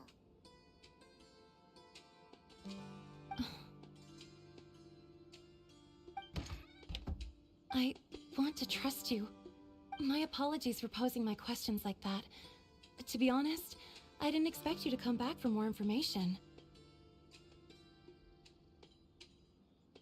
Alhaitham told us you have your reasons. It's okay. We understand. The fact is that only one side of my family is desert folk. I don't really fit in anywhere in Sumeru. Some believe in the Dendro Archon, while others believe in the Scarlet King. I don't belong to either side, and neither side would want me. Speaking of which, the radicals mentioned that they despise traitors. Do they just think that anyone who's different from them is a traitor? Yeah. Some people can be so narrow-minded when it comes to bloodline and beliefs. It makes no difference what I say or how I behave. I'll always be suspected of having ulterior motives. Slowly, I just stopped talking to people. I pretended not to hear or see anything. All I want is to live my life in peace. And then it happened. The village keepers who had helped me disappeared with no explanation, and I didn't dare breathe a word about it to anyone. Until now. You can tell them. I'm sure she'll keep your secret. All right. I'll tell you what I told Alhaitham. I actually have a sharper sense of hearing than most. Sometimes, I hear strange crying sounds in the night. There are ghosts? Perhaps. I'm not sure. It's faint, but it's definitely the sound of crying.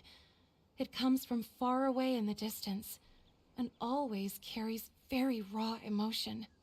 It used to be louder and more frequent, but ever since you arrived in the village, it doesn't seem to happen as often, and when it does, it's much quieter.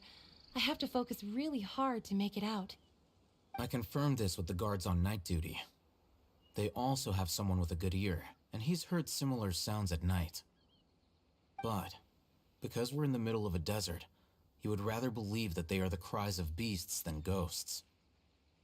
There's really nothing around these parts, except for an old hospital not far from the village.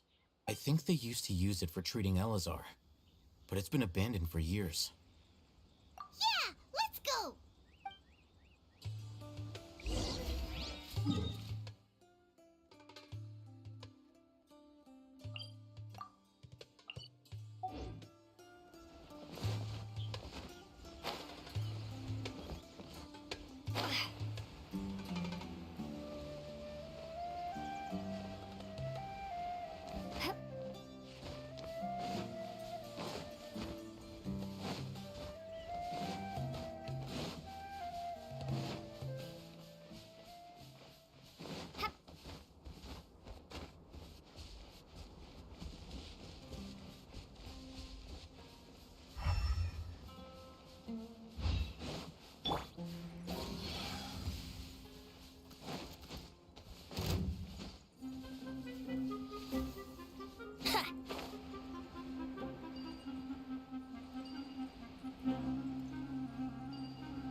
Wouldn't gliding be faster?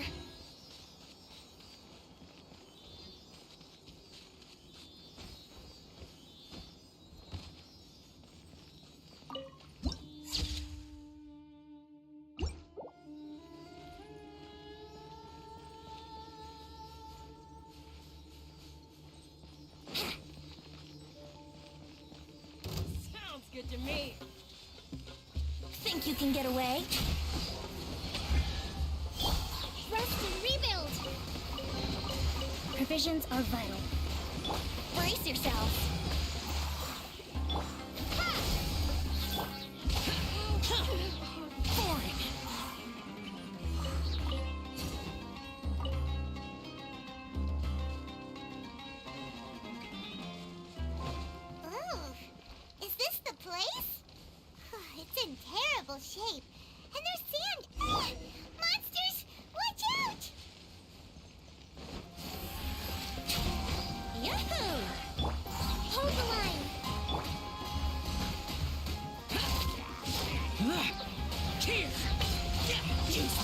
boring. Let's play. Propagate. Germinate. Rest and rebuild. Disappear! Here! Worthless!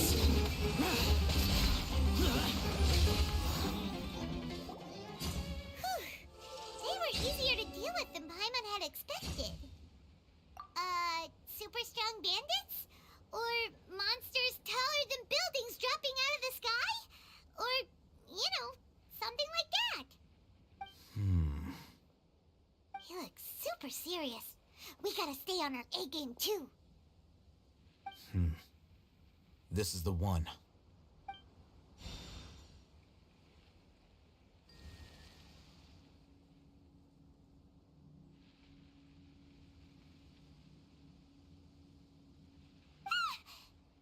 Let's go in and take a look.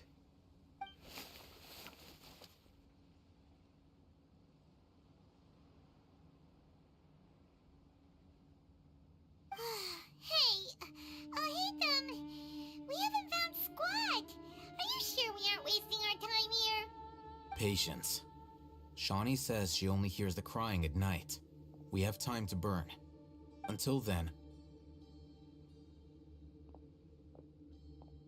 I'm taking a break.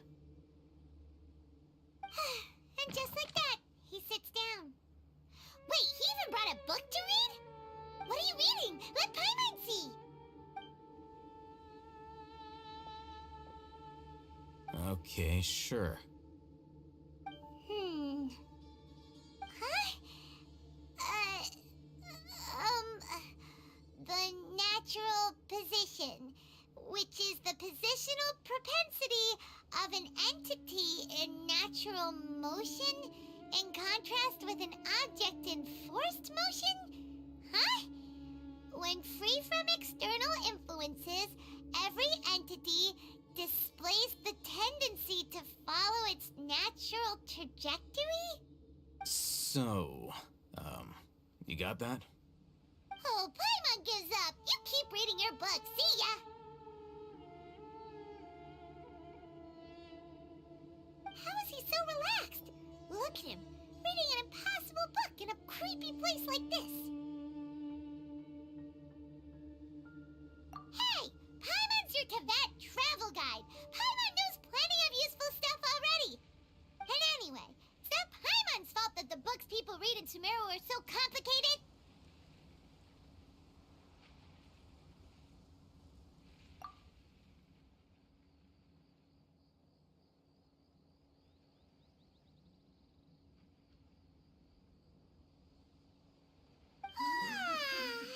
Paimon's getting so sleepy. Huh? What was that sound? There it is. It's coming from that direction.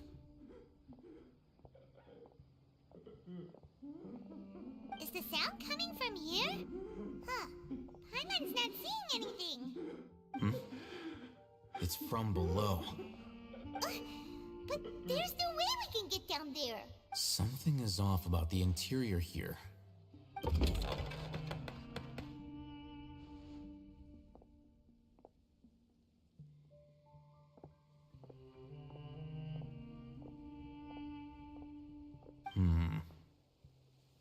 As I thought, there's a hidden structure. Wow. It's like they tucked another hospital into this one. Oh, it looks like there are other mechanisms around here. Let's keep exploring.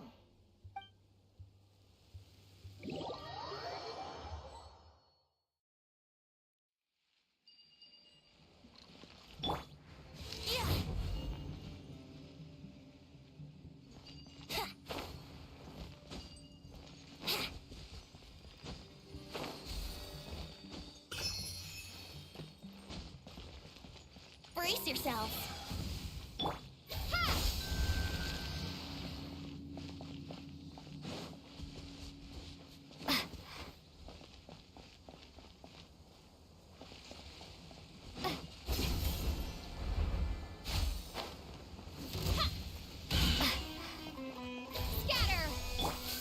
can get away.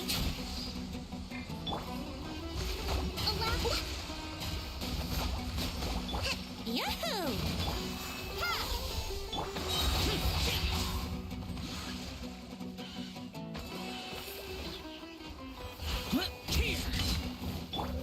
Time for takeoff. Brace yourself.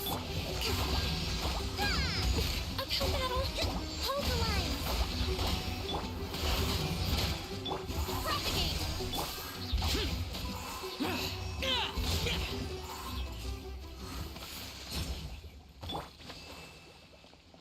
Scatter.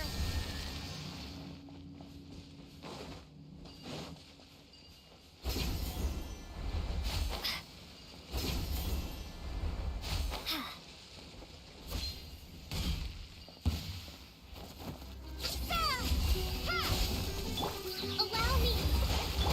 Yahoo!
Look, there's someone over there. Good idea. Let's approach him slowly without alarming him.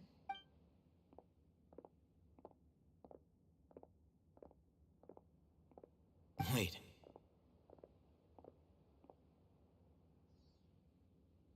You're... He can't speak, and his eyes are unfocused. But he looks too young to be anyone's grandfather. Also, why is he the only one here? Didn't expect to see him here. You know him? He's Razak, a senior of mine at the Academia. He's a scholar too?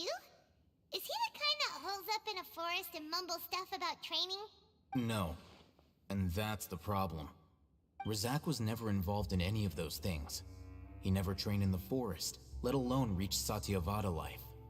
Leaving that question aside for the moment, him being here alone means that we might be too late. Looks like they've already taken everyone away. For whatever reason, they left Razak here. Perhaps they simply didn't have time to come back for him. There are drag marks on the ground. They're clearer by the doorway. Someone was forcefully drawing a cart that was loaded with something heavy. Loaded with people? That is one possibility. It looks like they were in a hurry, as if they were afraid of being caught. In their haste, they failed to notice Razak hiding in a corner. The symptoms are identical. Looks like we found living proof. Huh? Why do you say that? Allow me to jog your memory. Recall your time at Port Ormos. Don't you think his symptoms look familiar?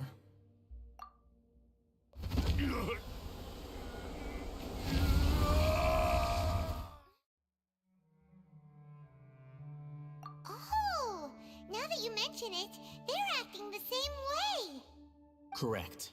The Academia is behind all of this. It isn't difficult to deduce their rationale.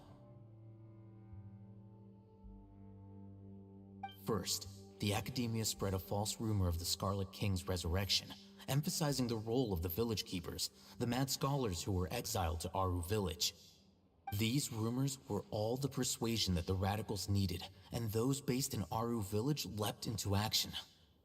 Unbeknownst to them, of course, through rounding up the scholars, they were actually helping the academia. As well as being able to exploit the radicals for their own ends, this scheme has one further advantage to the academia.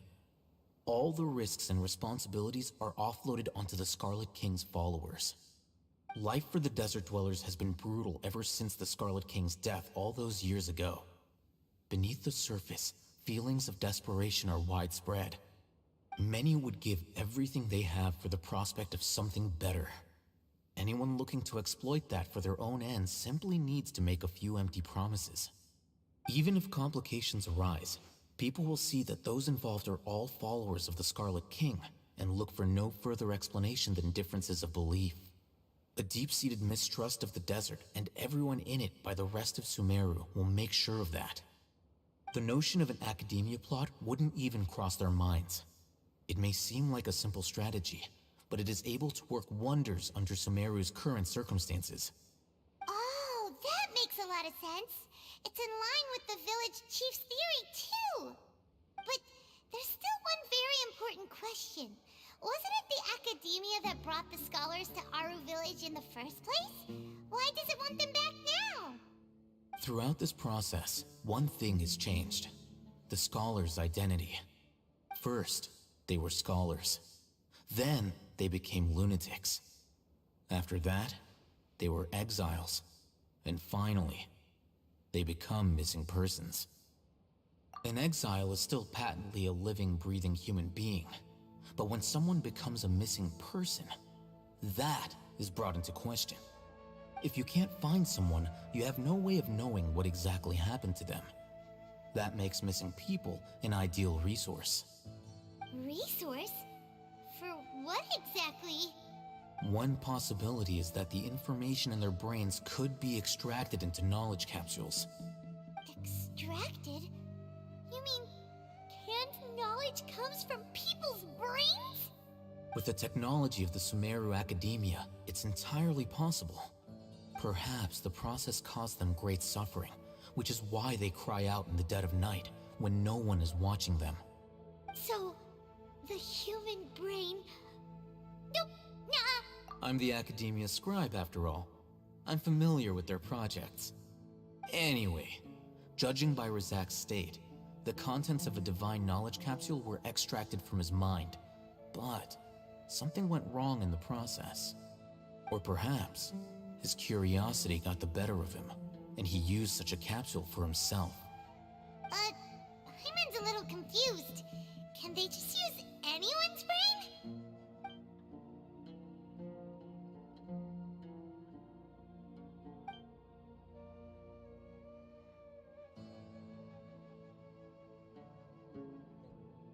The look on your face tells me you've realized the answer. That's right.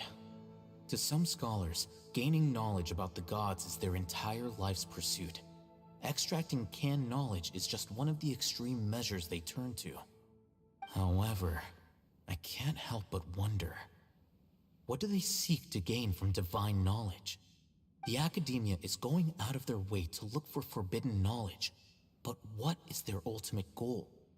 I've spent quite some time trying to analyze the contents of the divine knowledge capsule, but to no avail. It seems like my way of thinking is too different from theirs. You mean you're not even slightly interested in getting your hands on this forbidden stuff? All scholars seek to expand the horizons of knowledge, but I'm not particularly interested in gods, so I don't share their degree of zealotry. Extracting information from people as if they were lifeless objects? If this is the direction of academic progress, then the Academia may as well shut its doors. Sounds like you're really against all this. Of course. The Academia's actions run contrary to their rules. Whether it be academics or knowledge, everything has its boundaries. If those lines are crossed, the rules and order that govern everything in the world will be destroyed. This matter needs to be corrected, just like fixing a typo in a book. Wait, didn't you step in to help because you felt sympathy for those poor people? Not to be callous, but no. My criteria are a little more restrictive than that. There is no shortage of suffering in Sumeru, And the same can be said for the rest of Teyvat as well. What do you plan to do about that? Save every last person? Probably not. Paimon's not sure. You can say that. Simply put, I don't blindly place my faith into strength or heroism. I do what I want. The Divine Knowledge Capsule is something I want to investigate in full. That doesn't mean I'm willing to take action for the sake of a few strangers.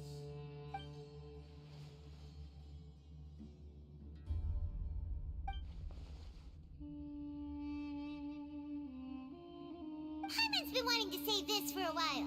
There are a lot of bad guys in the academia, but you're not one of them. You're their weirdo. You're probably right. Though I must say, I quite enjoy this feeling of being the odd one out. Uniqueness is also an asset, is it not? Wow, that's a great way to think about it. Paimon's really impressed. If only Miss Shani had a similar mindset, her life would definitely be a lot easier. I'm just a more likable person than her in general. There's nothing more to it than that.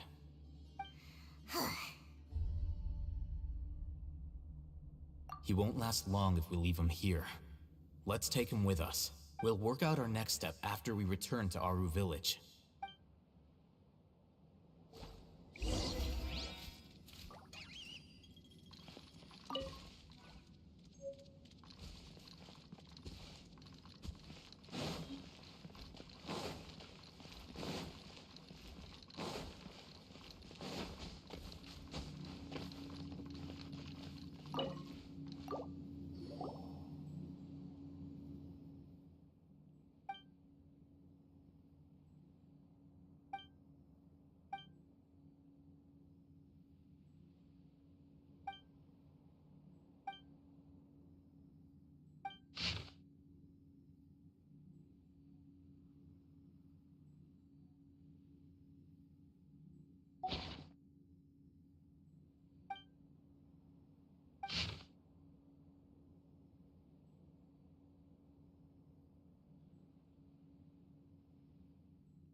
We're back! You must be tired. You should rest and take some water. What's the situation? Who's this? Unfortunately, somebody who's too young to take on the role of Isak's grandfather. Nevertheless, he's one of the people we're trying to find.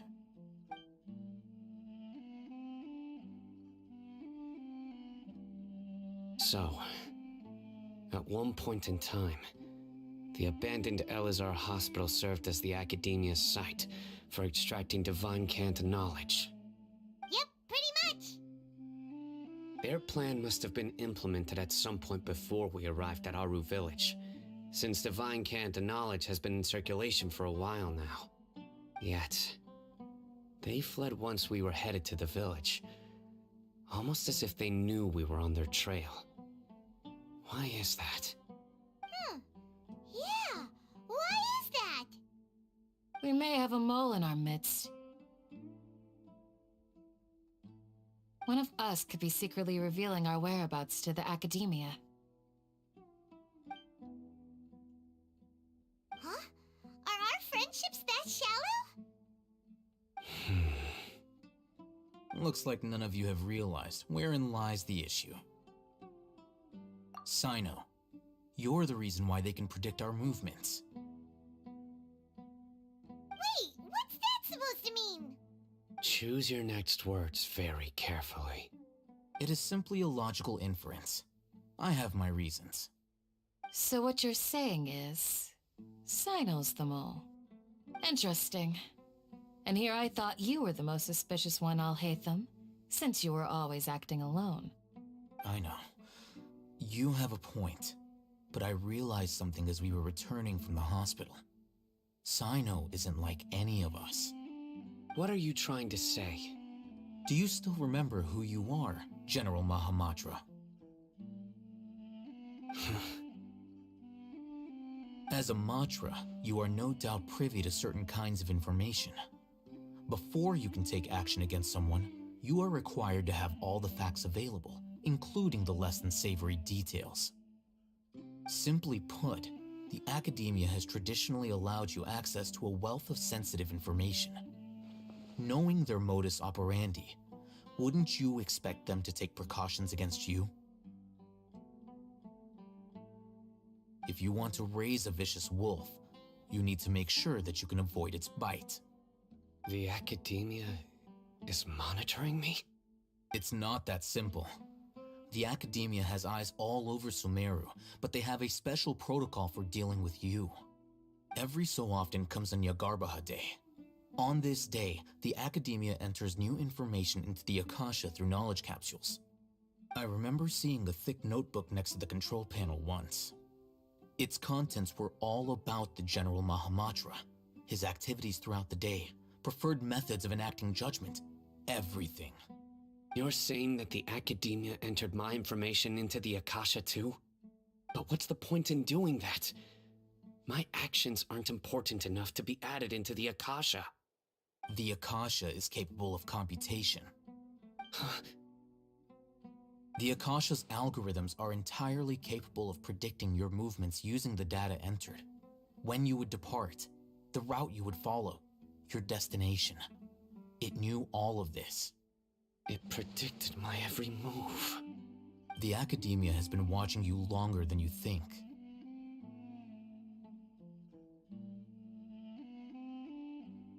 So that's how it is. Sino adheres to his principles so strongly that he's actually a thorn in their side. Tenacity of will and steadfast faith are worthless to the academia. They need scholars who are easily pliable and mindlessly go after anything they can profit from. Sino, don't take it to heart. This just proves how much of a trustworthy ally you are. They escaped because of me. Don't blame yourself. It's not like any of us would have known. I have an idea. If they predicted my movements, then I might be able to guess where they went. Whoa, you bounced back fast. There is always an opportunity for safety after danger passes. Oh, so that's how it is! Paimon gets it now! If the academia is trying to avoid Sino, then the safest place would be... Yep, that's right! They'll want to proceed in the direction opposite of where I'm going.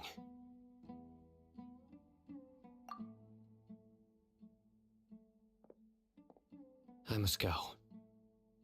There's also something I want to investigate. Let's go, guys! After him! Please, wait! I want to go too! You want to go too? If so, you have to promise you'll stay safe. I want to find Grandpa. I promise I'll be careful and not cause any trouble. Everyone, I leave him in your hands. Yay! Let's go! Remember to pack some food with you! Paimon feels like we're missing someone, though.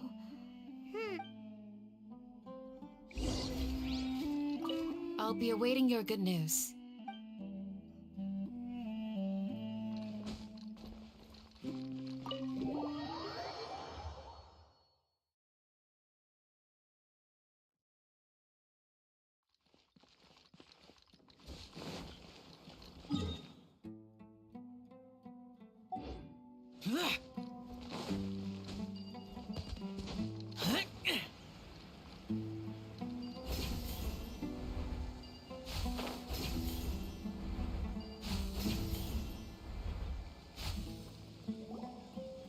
So, where do we go from here? Yes. After leaving the village, we should head straight toward the desert.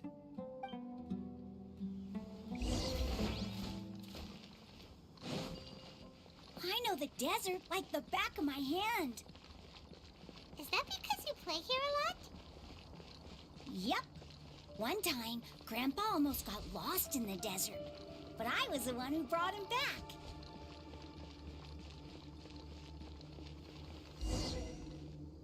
There's something here. What's this? It's buried in the sand. Looks like we'll need to roll up our sleeves and do some work. And Paimon thought running around everywhere was already enough work. Okay. So, we have to dig it out? Whatever's down there, looks like it's buried really deep.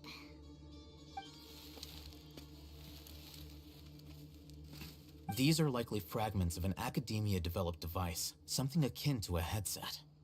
Looks like there were more than one village keeper. They must have been escorted this way because there are device fragments scattered around here. Let's split up and search the area.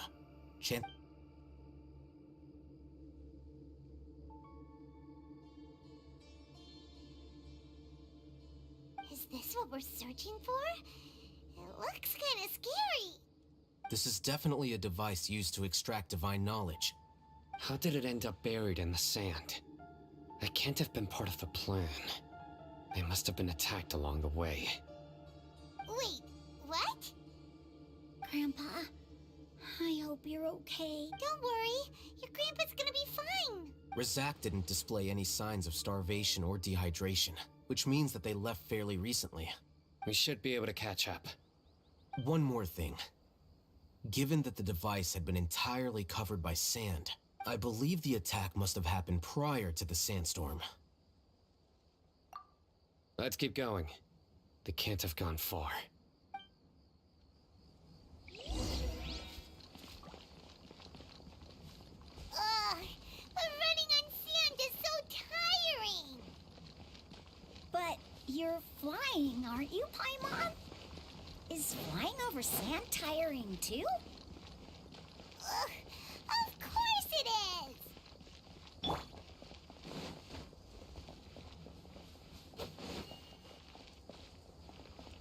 Voices, over there. It sounds like an argument. Whoa, you have really good ears. Don't get any closer. They'll notice us. Dia's talking with the Eremites? Very interesting. Let's listen in. If you had informed me sooner, there'd be plenty of room for us to... You're one of us. We would never lie. Scholars. You don't know as much as I do. Need me to... I knew it. That's our Dia. Dia?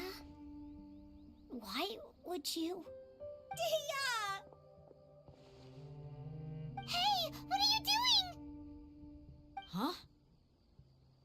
Didn't you say you'd help me find Grandpa? Why are you on their side? Well, look who's here. Ain't that something? This complicates things. You've betrayed Aru village. So, this is the great General Mahamatra. Dear, you'd be better off as my assistant than hanging around with this motley crew. Seen for yourself, I have the means and methods, and my ideals are far more admirable than theirs. I'm not the type that's easily swayed, Raman. You of all people should know that. Wait, what's going on, Dia? Whose side are you on here? Shut it, Paimon. It doesn't matter. Whichever side you pick, nothing could deter us from the grand mission of resurrecting the Scarlet King. Once our Lord of Old returns to this land, we will have a new beginning.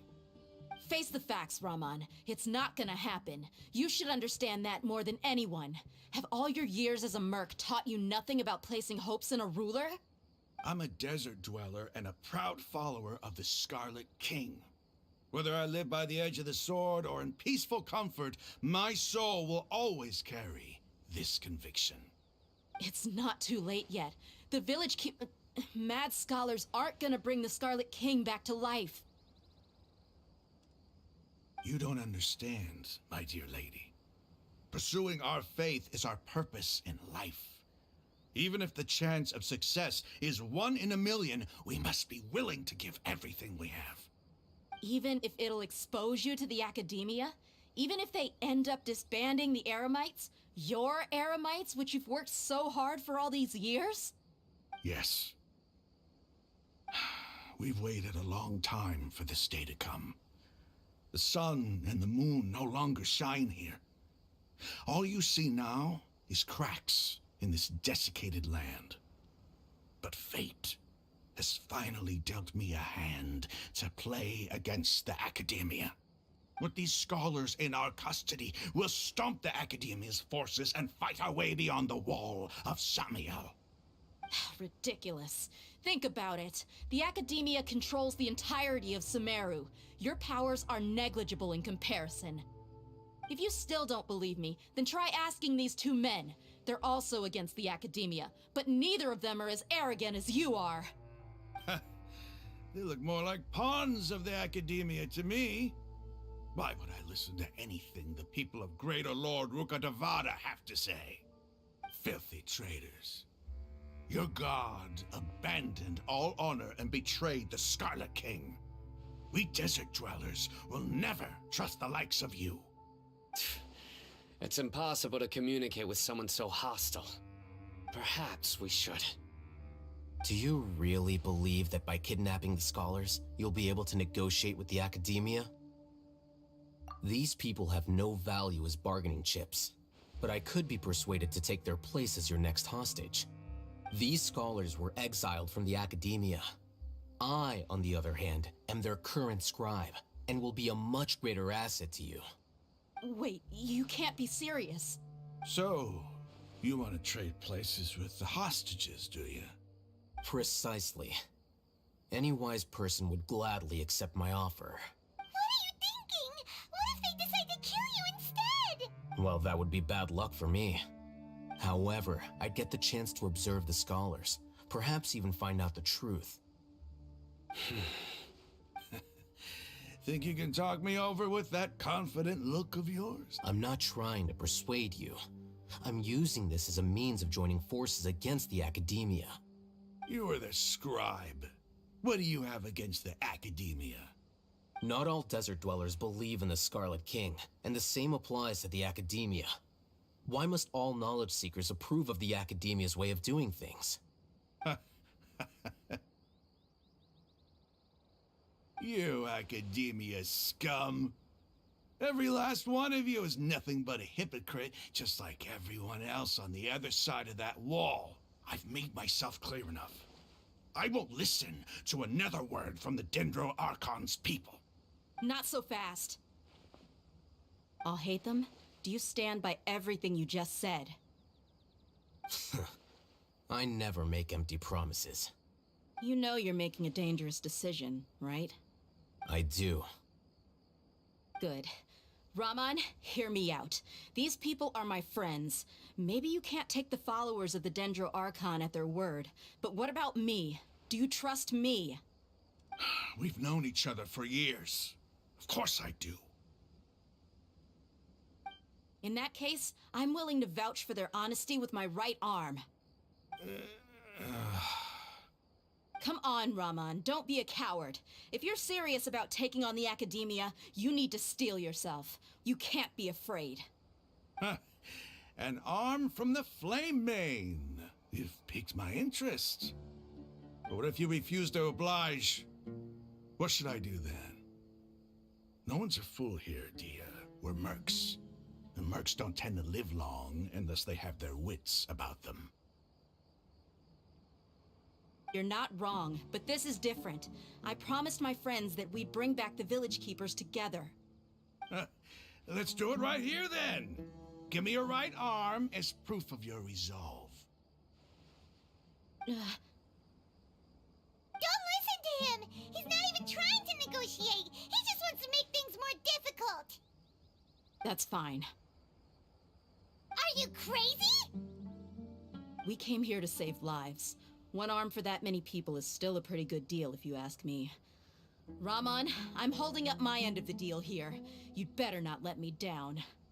Sure. Go ahead and cut off her right arm.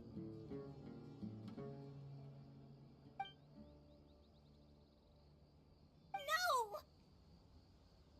Dia! What are you gonna do? Think of something! You don't have to go this far. That's not for you to decide. Do it! Dia!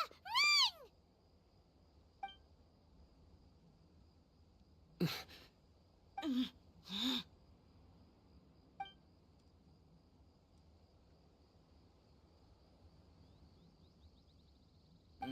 Stop! What's wrong? Can't do it? Flame Mane, you and I are both desert folk. Cutting off your arm is no different than cutting off my own fingers. Where's the sense in cutting my own kin to pieces? You've shown me that you're serious. Go on now, take your friends and leave. Meet me in the desert at noon tomorrow.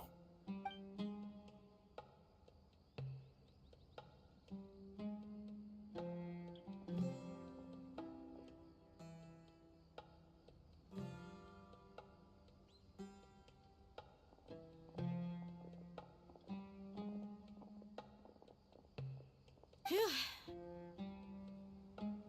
I was really counting on him not going through with it. Dia! That was crazy! Have you all lost your minds? What if he'd actually cut your arm off? Then I just have to hold my claymore with my left arm. Okay, I'm sorry. But sometimes when you're out on a limb, you gotta double down to seal the deal, you know? Don't ever make a promise like that again. I can deal with the likes of them. If it came down to it, you would not lose to them either. I don't doubt it, Sino. But this is about more than me and them. There's a lot more where they came from. Even if we got rid of one bunch of radicals, there are others out there. Wiping them out would do more harm than good. As you wish. I'm sorry, Dia. I should have stayed put and listened. I should have trusted you. It's okay. I promised you I'd help find your grandpa, so I'll do whatever it takes. Whatever it takes? You just might be scholar material. Huh? Are you serious? The Eremites once said that I was a lunatic. Perhaps a little madness is essential to be successful in research. Why does it feel like he's using his praise for me as an excuse to brag about himself? Okay, let's get moving. We should head back to the village and rest up. Today was just a trial run. Noon tomorrow is gonna be the hard part.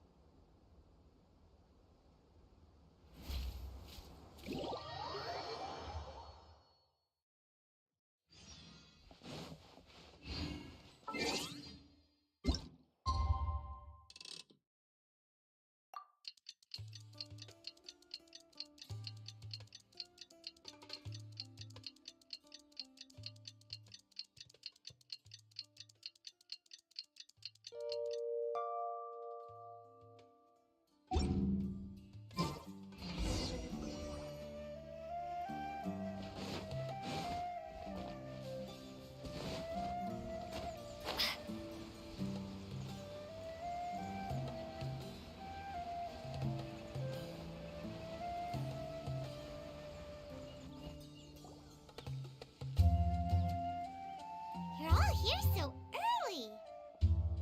Looks like we have everyone here. Isak, are you sure you want to come with us? I'll watch from a safe distance. Dia, I want to be there to bring Grandpa home. Okay, let's go then. Dia, wait. What's the matter? I heard that you were quite reckless yesterday. No more of that today, understood? Or I'll be very upset with you.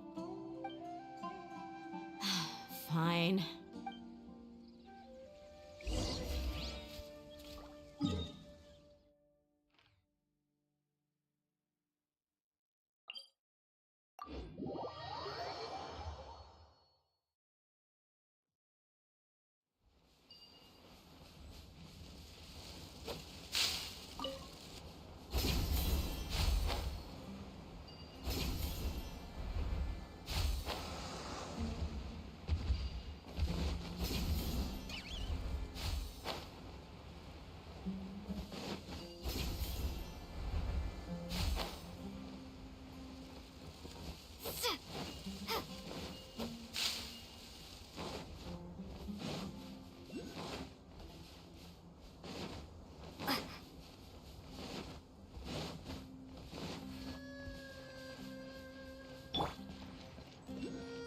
Brace yourselves.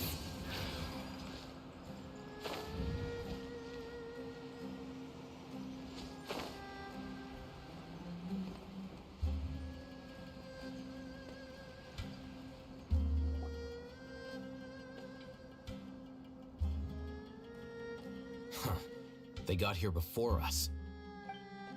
Uh-oh. Is it because Paimon overslept by 5 minutes and held everyone up? Is everything ready? Absolutely. Although, you brought fewer people than I imagined. Bring him over. Grandpa! Why is there only one of them? Raman, I've always thought of you as a man of his word. What's this about? It's a 1-for-1 exchange. Sounds fair, don't you think? And let me put it this way. Agreeing to any kind of deal with the Dendro Archon's people is already a huge compromise on my part. Don't you think you've asked enough?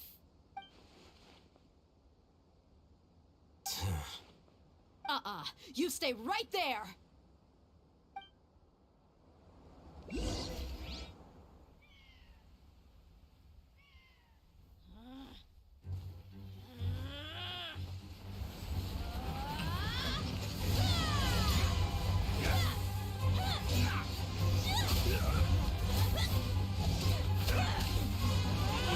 Boy-Mate, what do you think you're doing? Grandpa! Don't you see this blade here? You coward! Why are your hands shaking? Wait a second! It's a earthquake!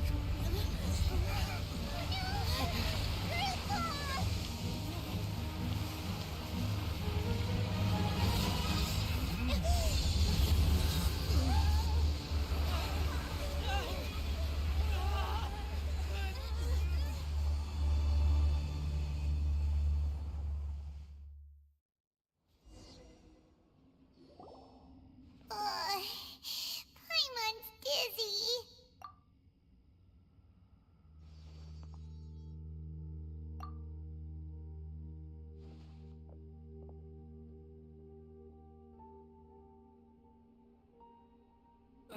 This day's going just great. What a nuisance. The sand dune collapsed. I saw an energy field. The village keeper protected us. It glowed green with dendro. Just like you said, it may well have been the remains of Lesser Lord Kusanali's power inside the scholar's body. The Dendro Archon. The present one. Grandpa? Grandpa? Oh no, he's getting confused again. Hey, look around you. Did there used to be a temple here? It seems that when the sand dune collapsed, it exposed these underground structures. The symbols on the gate belong to the Scarlet King's civilization. This structure must be ancient. Over time, the sandstorms completely buried it and left it in the state we see now. It could have been an underground palace in the distant past. Oh, a miracle. Praise the Scarlet King! What's he doing here? And his men too? They must have fallen down here with us. Pretty lucky if you ask me. Most of them seem in really bad shape. Except for him. He got off lightly. Mind your head. No, this isn't the time for conflict. Our exalted lord has shown us the way to his sacred palace. He's not actually gonna go in there, is he? As it happens, I want to take a look inside too. What are you doing? Don't you think it's curious? 1 minute, Lesser Lord Kusanali's power protects us from harm, and the next, remnants of the Scarlet King's civilization appear. 2 major deities are vying to showcase their power to us. It would be a shame not to witness them both. Paimon thought you weren't interested in gods. Indeed. In my view, gods are just a higher form of living being. Or creature, you could say. New discoveries are always worth investigating. Whether they have anything to do with gods is neither here nor there. Raman, what are you gonna do about your men? I'll just let them lay here. The Scarlet King will take care of his people. Right now, I'm going inside.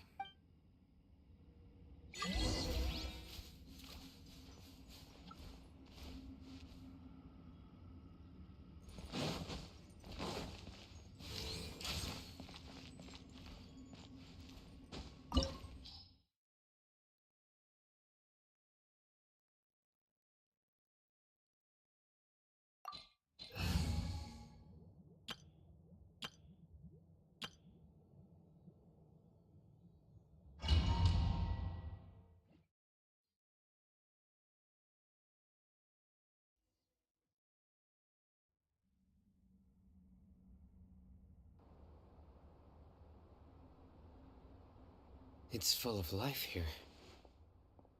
This defies comprehension. It looked completely desolate from the outside. Yet, it flows with energy inside. Yeah, and there's so many plants. It's so pretty. Sir Raman. Huh?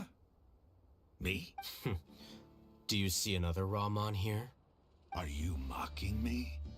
What do you mean, sir? Interpret it however you want, but there's something I'd like to draw your attention to. While this structure is clearly left over from the Scarlet King civilization, the energy that flows in here is that of the Dendro Archon. Whatever you say. It's not like I have a vision. There's nothing to be angry about. Think of this as an academic journey. It does seem kinda strange. If that's true, then we might have to explore this whole area to find an explanation.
Rest and rebuild. One with nature. Useless.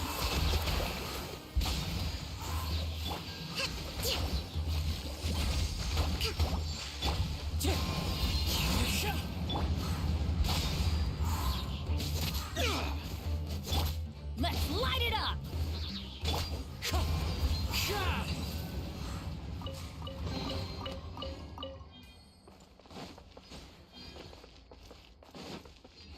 Time to go.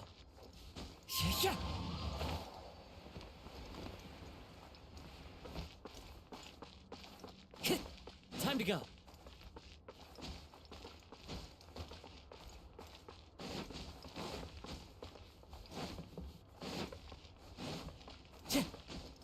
Time to go. Into the wind.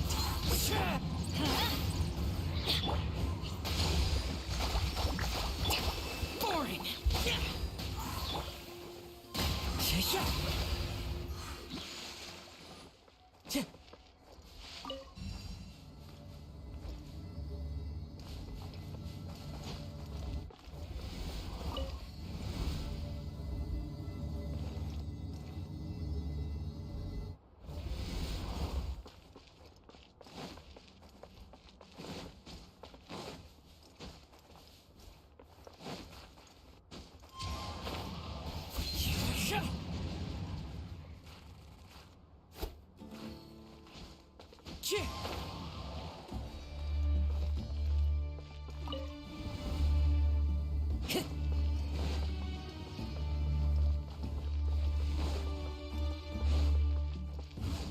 wind knows me.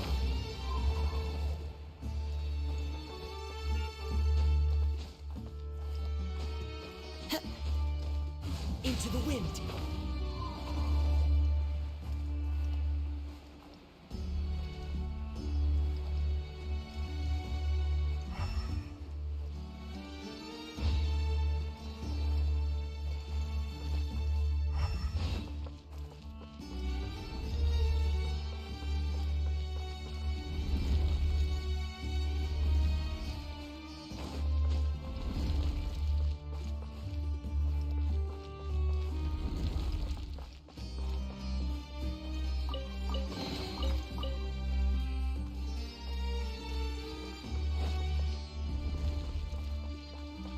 Sure.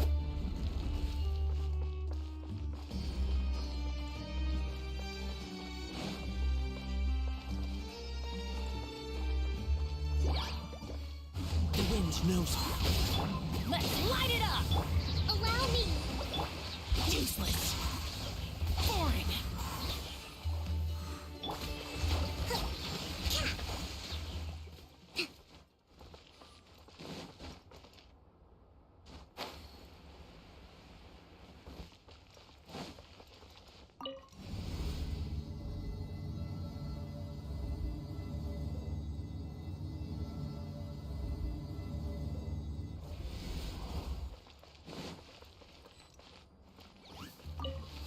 Let's move out. Hold the line.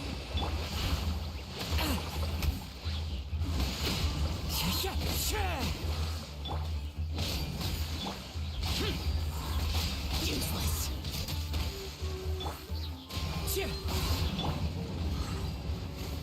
Adventure time.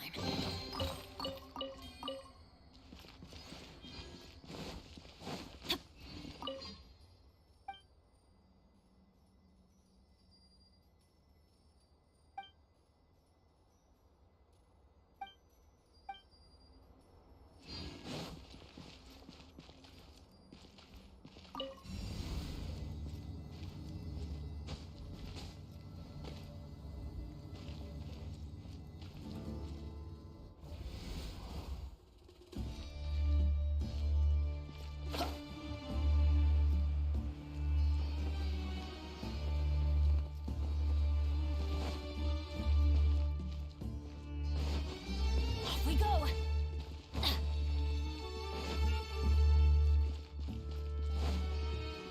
Off we go.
Wind Strider.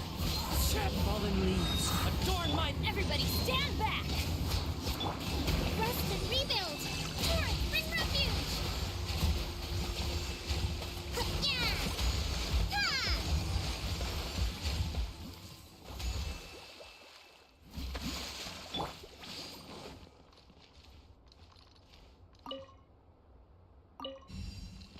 Ha!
It's a sight to see.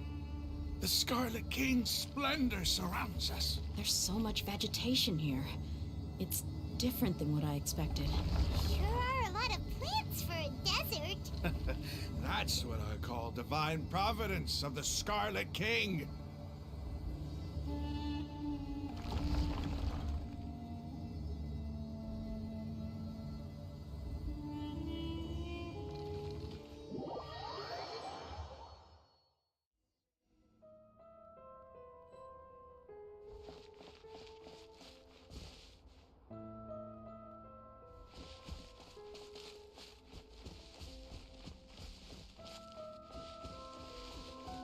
It's getting brighter! Oh, it looks so beautiful!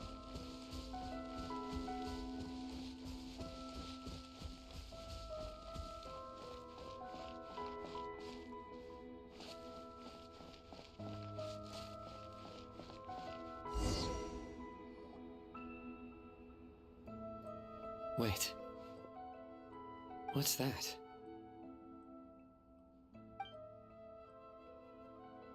A load of flowers. And it looks like there's something among them. These are Scarlet King runes. They left something behind. Yes. It's an elegy written in an ancient script. What does it say? Here lies our faithful priest Kasala. His wisdom is a miracle among the people, deserving of high praise and admiration. You can read ancient Scarlet King script? Of course. Every student needs to master at least 20 languages before they graduate. He's not serious, right? There's still something off about this place. The elemental energy here is too concentrated. The scent of life. Is it trying to tell us something? Is this it? Analyzing.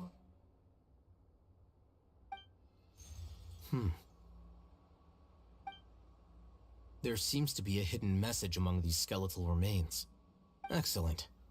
There's a device from the Scarlet King's civilization in this gravesite. I'll transmit the information over and project it for everyone to see. Isn't sharing knowledge against the Academia's rules?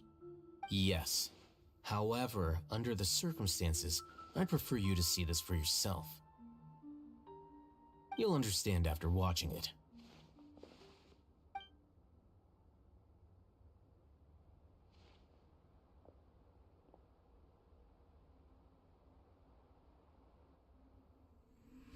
Civilization is born of knowledge, but so too can knowledge be its demise. A disaster caught us unaware. It was knowledge that did not belong to this world.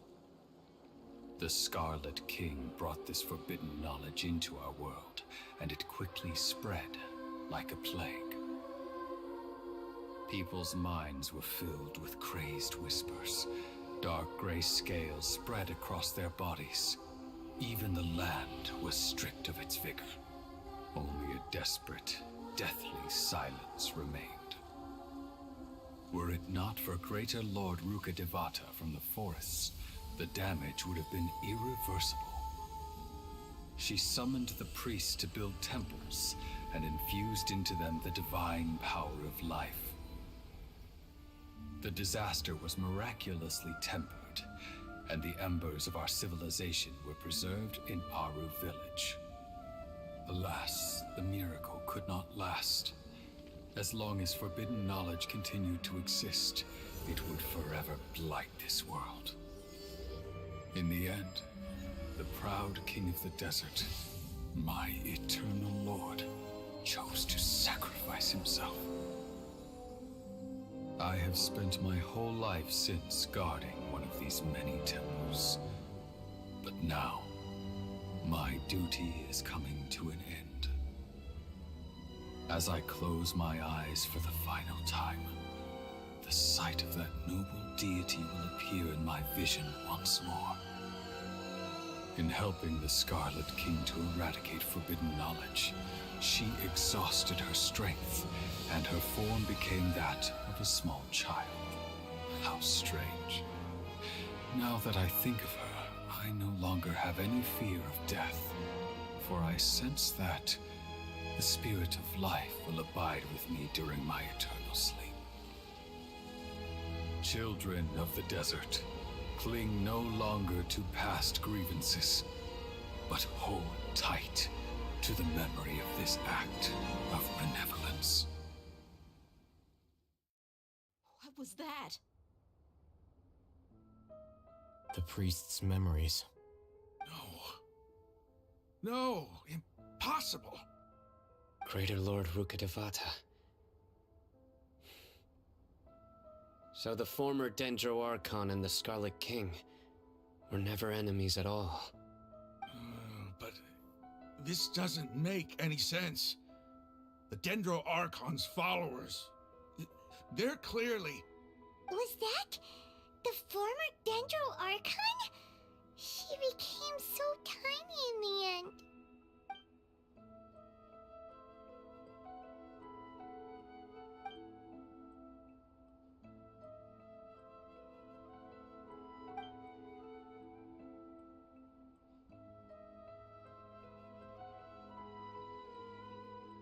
You might be distrustful of the Akasha, but there's no reason for you to doubt the Scarlet King's technology. You've just witnessed his priest's last words. I've never heard about any of this before. The surviving followers of the Scarlet King all gathered in Aru village. Our god did not make mistakes. We refused to believe any of the rumors. The Scarlet King's death, the all but total annihilation of our civilization, it was all Greater Lord Rukkhadevata's doing. We saw her as nothing more than a traitor, who stabbed us in the back in our moment of crisis. Just like us humans, fighting, feuding, double-crossing each other to survive in the desert. You were blinded by your prejudice.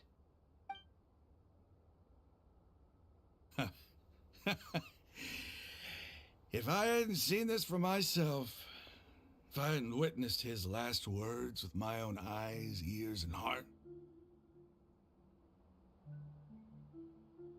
how could I ever begin to accept this? The truth is so far from what I've always known. Am I really supposed to believe that after all these years, all this time seeking revenge, suddenly now my enemy is my savior? Raman, that's enough. Give it a rest. You're starting to make a fool of yourself. Dia, tell me, my Eremites and I, what are we even fighting for?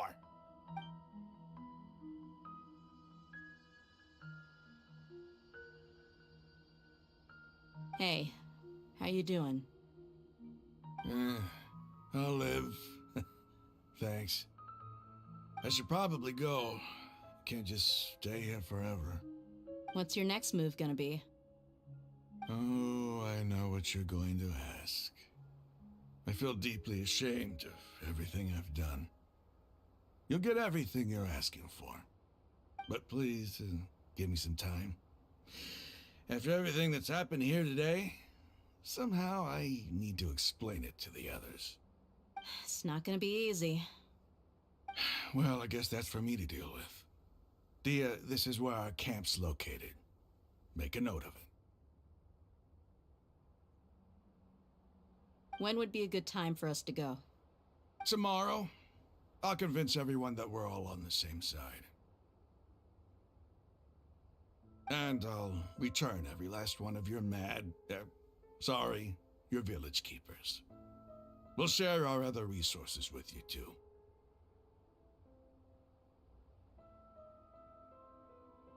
You seem to finally understand that our true enemy is the sages.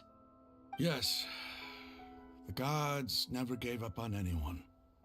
It's the people responsible for all this that need to face the consequences of their actions.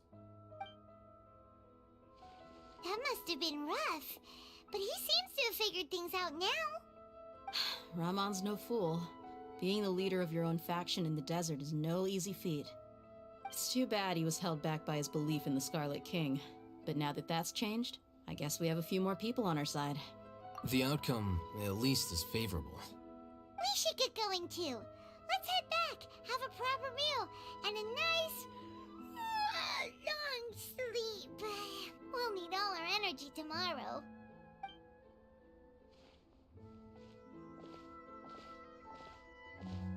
Sino, we're leaving! Stop yelling.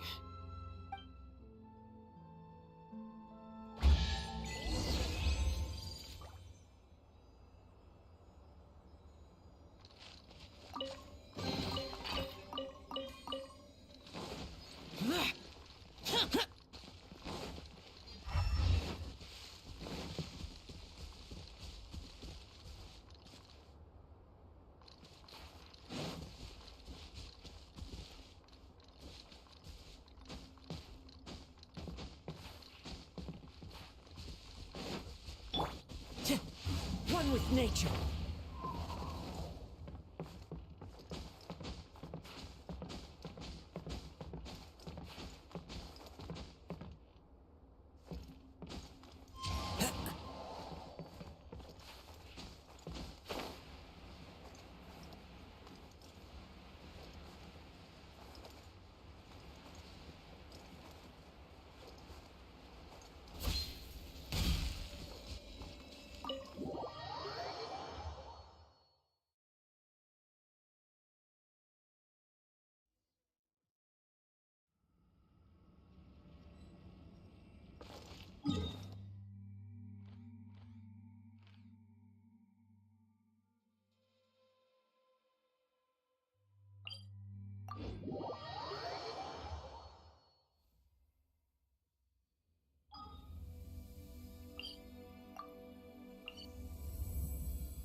Ramon, we're here. Everything's been arranged. Someone will bring the village keepers back to Aru village shortly. I guess all I can say now is thanks for agreeing to help. Don't mention it. I think we can both agree you went to hell and back for it. But we share a common cause now. From here on out, we're allies. Where are the perpetrators? I'll bring you to them. Follow me.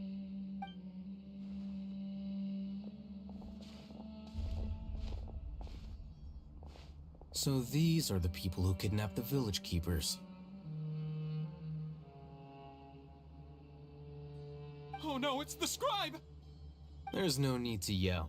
No one can help you now. all over the desert trying to find you.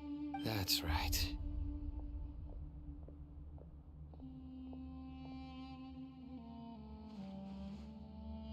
General Mahamatra? No, no. Make it quick, please. Swift and painless. Whoa. The moment they set eyes on Sino, they turned pale like they've seen a ghost. You should have known that I would be coming for you. Wait, we were just following orders. You know what I'm talking about, right? There's no way we could have done all this by ourselves. No, not Sino. He's gonna tear us limb from limb. I could do worse. Please have mercy. Start talking. Otherwise, I'll have to resort to other methods. So, your superiors have kept you quite busy recently. Why? What are they trying to accomplish? They wanted to extract canned knowledge. Don't play dumb. You know what I'm really asking. They extract divine canned knowledge. Then what? I really don't know how to explain it. Well, you better start talking or you'll be sorry. You don't want to make things any more difficult for yourself, do ya? Be my guest. Huh? Huh? Uh-huh. That sure didn't sound like a fancy metaphor or anything. You're serious, aren't you? How did you know? There's no use hiding it now. Yes, you're right. The Academia is working on an important and potentially world-changing project. They are creating a new god. A god that will belong to them and to the people of Sumeru. It may seem as if Sumeru's academics are thriving, but ever since the death of Greater Lord Rukkhadevata, scholarly breakthroughs have been few and far between. The withering of Irminsul has been getting worse recently. The sages have tried everything they could think of, but nothing's worked. I'm always hearing them say things like, if only Greater Lord Rukkhadevata was still with us. Continue. And then, someone from the Fatui showed up. They called him the Doctor. He brought a gnosis and said he wanted to borrow the Academia's research facilities. The Doctor was previously expelled from the Academia. At first, the sages looked down at him in disdain. But when he said those words, everyone's expression changed. He asked them, "Do you wish to create a god?" This is what the arrogant ignorance at the extreme end of academia looks like. First, the Academia spent a long time constructing a divine vessel, which was based on an exquisite humanoid puppet. After that, they harvested dreams via the Zeb-Zerus Festival Samsara, maximizing the Akasha's output. With the Doctor's help, and the Akasha now functioning at maximum efficiency, they were able to use it to extract the power from the Gnosis and convert it into a divine core. Next, they decided that their new god needed to possess divine wisdom. For that to happen, they needed a huge quantity of divine canned knowledge. It adds up. But how do you determine whether the knowledge extracted is of divine origin? Call it an educated guess?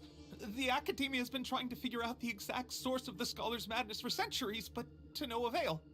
Nobody can explain the cause of this phenomenon. Surely you can see what that implies, Scribe Al-Haytham. If it's knowledge no mortal can comprehend, then it must be something only gods are able to decipher. In other words, it's the source of the God of Wisdom's omniscience and omnipotence.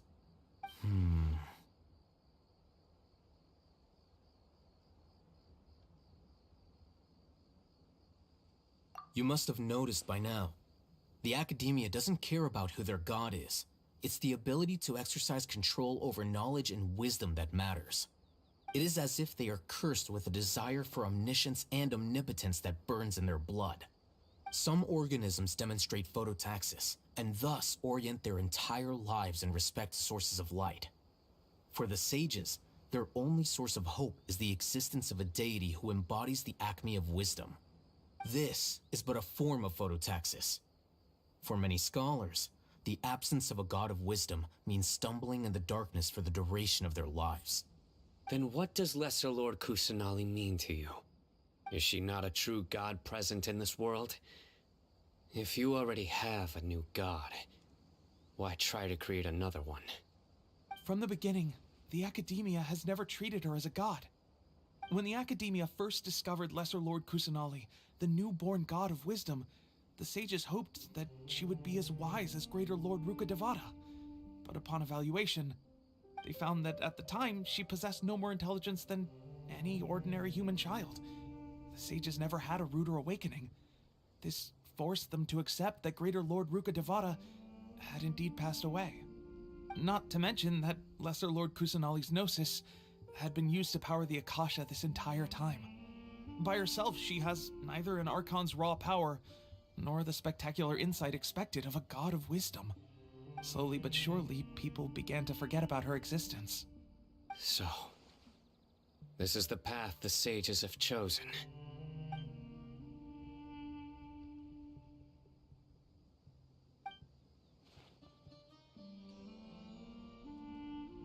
All right, let's try to keep our cool.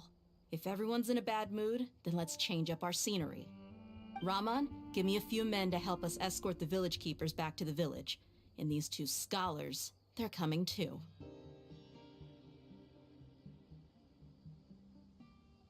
Sure, as you wish.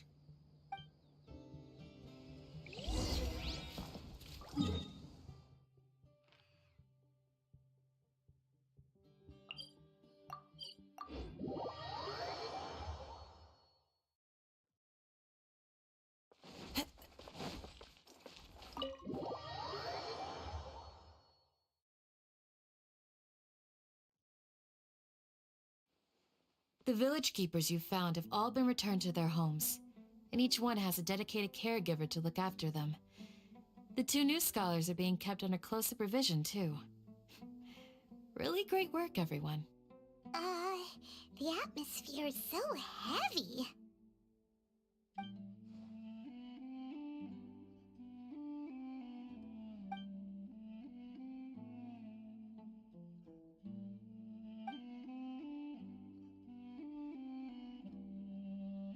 Hey! Say something! Stop spacing out!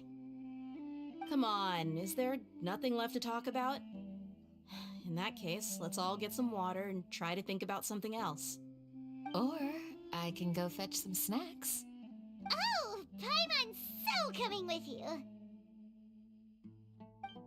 Do you have any plans, Traveler? Gods above, you're not talking about work, are you?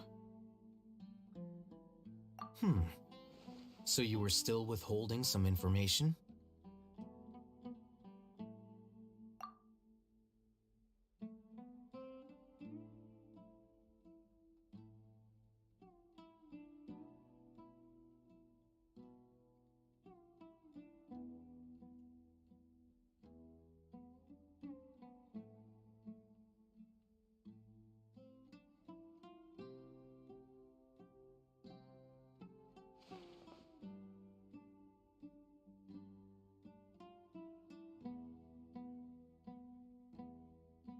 Even though we lived through all of this firsthand, it still feels super surreal to hear you talk about it again. What a whirlwind of a story. I felt like I was holding my breath the whole time. It seems like there will be more issues to face in the days ahead than I'd anticipated. Still, now's a good time to make our next move. Now that Raman's joined us, we'll be an even stronger team. It's time to make a plan. Indeed. These events are a flagrant transgression of the rules in every sense. We cannot allow it to continue. So, everyone, are we on the same page? Crush the sages and rescue our god. That is our ultimate goal. Well, let's brainstorm a little more about what other resources we can draw on. The next time we gather here, we must have a solid plan. Yep, it'll work out for sure.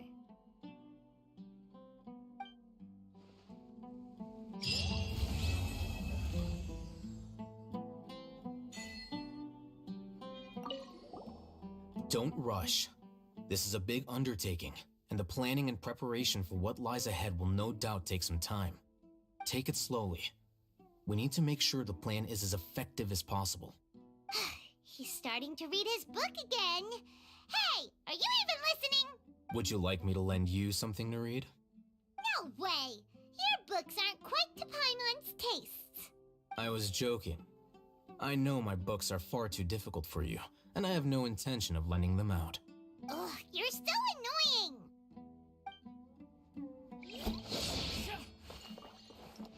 You must let me know if there's anything I can do to help. Though I cannot leave our village, I can't help but feel stirred when I see the looks in your eyes. I've never felt as roused as this when fighting alone in the past. I suppose this must be the power of camaraderie.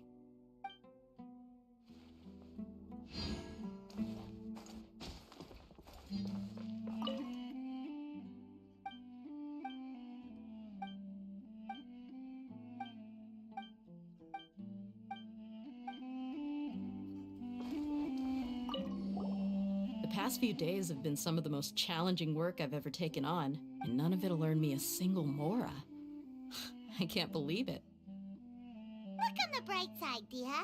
Maybe we'll get a huge reward after this is all over. You've got a point.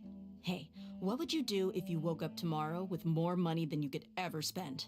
Paimon would buy boatloads of tasty snacks. That's it? And maybe some tasty drinks as well? How adorable. Well, here's to all our indulgent fantasies. If there's a chance they can come true, I'll give it my best shot. And here's hoping that everything we do from now on will change this world for the better.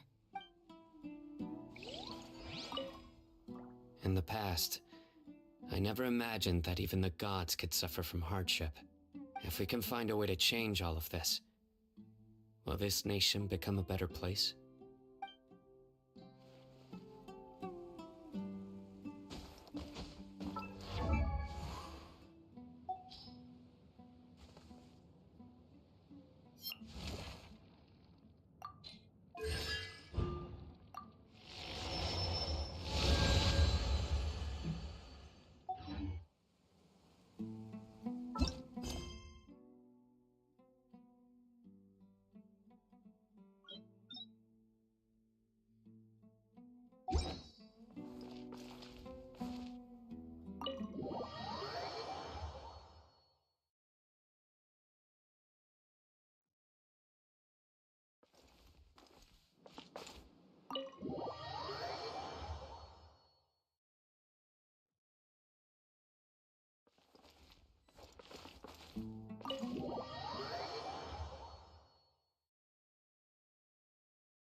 Let me just confirm. Yes, all tasks on the checklist are complete. Traveler, Paimon, we are grateful for your assistance. Thank goodness you were able to come as soon as we contacted you. Who knows how we would have coped with all these commissions otherwise? It was nothing. The last couple of days have been pretty busy, but it was all super easy stuff, like delivering and escorting goods. When we heard that you were short on people, we thought we were going to be in for another long and drawn-out adventure. Being the seasoned adventurers that you are, it's true that you are suited to work of a much higher caliber than your recent assignments. However, this situation is unavoidable in Mondstadt at this time of year. Huh? Why's that? That's right. This is the ideal season for harvesting crops and fruits. And for the wine capital of Tevat, it's also the all-important winemaking season. Farmers are anxious to sell off their fresh produce, and all the major wine merchants are seeking to purchase top-quality ingredients to make new product. Ah, well, no wonder we keep hearing people talking about wine these days. Huh? What do you mean? Seriously? Yes, I swear I'm not making this up. The acting Grand Master wants everyone to gather at headquarters in the main hall. Hurry! We need to leave right now or we'll be late! Hey, wait up! Why do those two knights look so flustered? Well, hello there. If it isn't the Traveler and Paimon. What a rare pleasure. Kaya! Just the person we need! Why is everyone running off to the Knights of Favonia's headquarters all of a sudden? Don't worry. This isn't one of those occasions where you need to come to everyone's rescue. All that's happened is that the Knights of Favonius have just received a letter from the Grand Master. Acting Grand Master Jean will be convening a meeting in the main hall shortly to go through it. Well, that's a relief. Wait, hold on a second. What did you say again? The Grand Master of the Knights of Favonius? Isn't that Varka? The leader of that legendary expedition? So, what did Varka say in the letter? How's the expedition going? When are they getting back? Oh, so interested in our Grand Master all of a sudden? Never knew you were such a gossip. It's only normal, isn't it? That you'd be curious too if there was someone you'd heard loads about but never met. Even Master Jean says he's a living legend. Oh, pretty hard not to get hyped up after hearing that. Besides, the expedition has been going on for ages, and we still never heard a single thing about what they're up to. The acting Grand Master is very gracious in her appraisal. Varka brought quite a bit of trouble to those around him on the road to becoming a legend. I'll have to tell you about it sometime. Anyway, since this has piqued your interest, why don't you join me at headquarters, and we'll see what the letter says. We do miss our honorary knight, after all. It's been quite a long time since your last visit. Sure, let's go and see what it's all about. Bye, Catherine! See you soon! All right, take care now.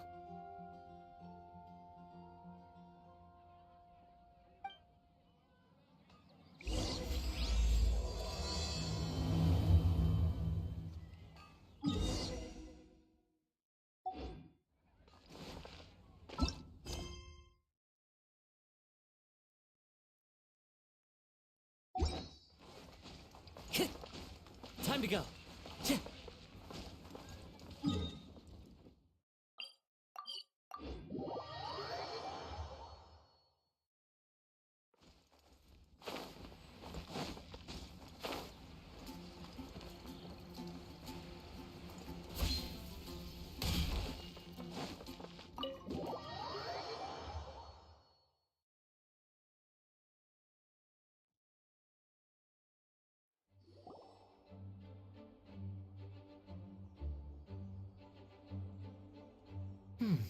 It looks like just about everyone's here. Hey there, cutie. Paimon. I didn't know you two would be coming. So you heard about the letter? Yep, we ran into Kaya near the Adventurers Guild. Oh, wow. Paimon's never seen so many people in the main hall at once before. Oh, Paimon's getting kinda nervous now. Don't get too carried away, all right? If I know the Grand Master, the fact that he has the time to be writing letters means it's probably nothing serious. It certainly won't be bad news. Kaya's exaggerating a little, but otherwise I agree. After all, Mika's not the kind of person who'd be able to keep it hidden if something were the matter. The truth would be written all over his face. Over there, look.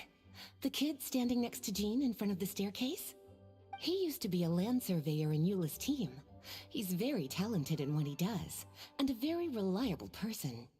When the expedition team set out, the Grand Master appointed him to be the core member of the frontline team. He's the one that brought back the letter. Please, may I have your attention, everyone? Now that we're all here, let's begin reading out the letter from the Grand Master. Mika, please, go ahead. Yes, Master Jean. Right. Hello, everybody. I am Mika, surveyor of the Reconnaissance Company. Recently, I have been taking part in an assignment with the expedition team. I will now be reading Grandmaster Varka's letter aloud for you all. To the Knights of Favonius. Greetings, everyone. This is Varka. The first thing I want to say to you all is please put your minds at ease. The expedition is safe, and all of its members are accounted for. Oh, that's fantastic news. My palms are sweating.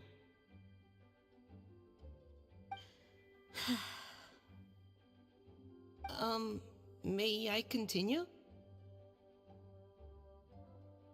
Go ahead, Mika. All right.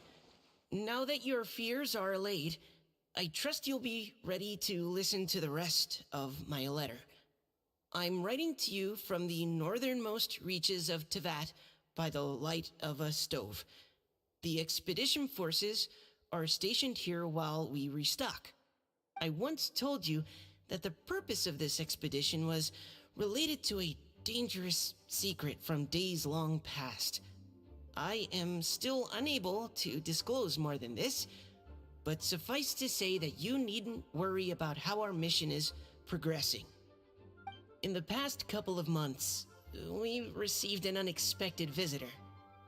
The Fatui Harbinger known as the Captain. The Captain? I am fully aware of the Fatui's outrageous actions in Mondstadt in recent history. Nevertheless, the Captain was not hostile towards us on this occasion. Open parenthesis. I rather suspect that's because this time, Snezhnaya and we are in the same boat. Close parenthesis. The man hides everything under the mask he wears, so no one can know his past or his origins. However, one thing is for sure. He is as hard as iron for having the courage to challenge gods as an ordinary mortal. I don't doubt that he could even take out a ruin guard by stabbing it in its big, glowing eye with one of Klee's crayons. Open parenthesis, don't get any ideas. Close parenthesis. Our scouts have confirmed that the Captain received orders to head for Natlon 3 days ago.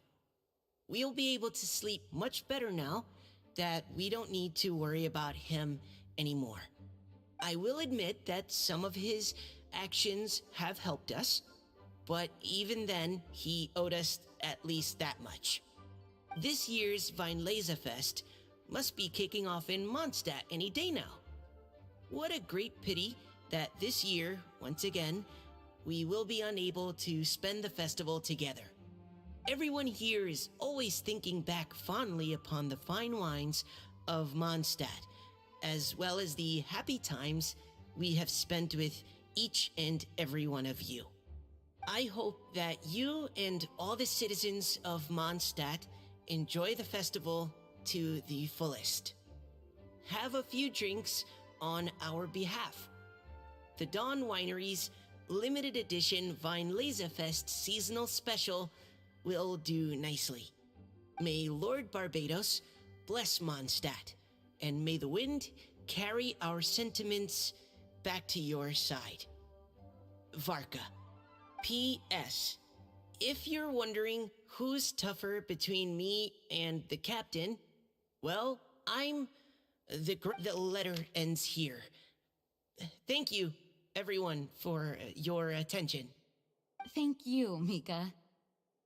Master Jean, I just noticed that there's something else written on the back of the last page.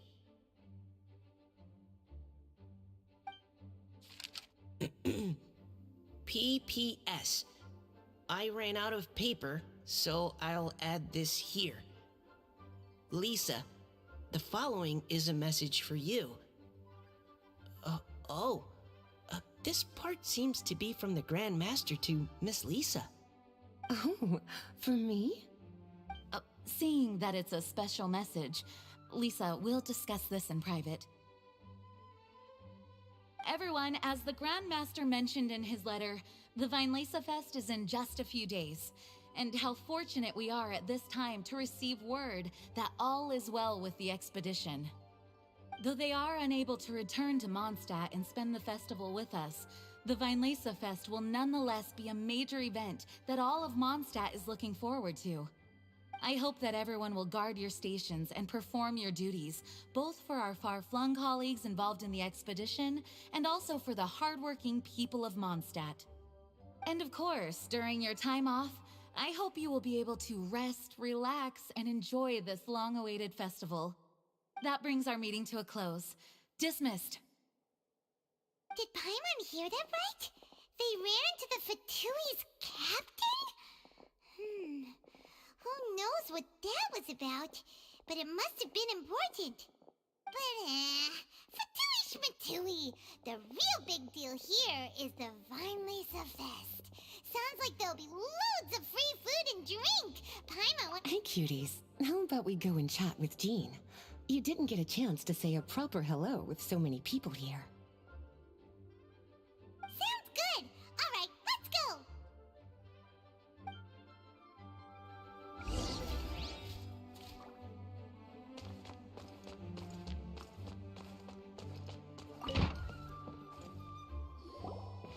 Lisa, the Grandmaster's letter is just on the table. Traveler, Paimon, it's been a long time. Apologies, I didn't get the chance to talk with you during the meeting just now. If you don't have any plans in the immediate future, why not stay in Mondstadt for a while? We'll be celebrating the Vinelesa Fest very soon. Don't be deceived. Jean may appear very composed, but she's been missing you both terribly recently. Lisa... I'll leave you to catch up. I'm going to read my letter.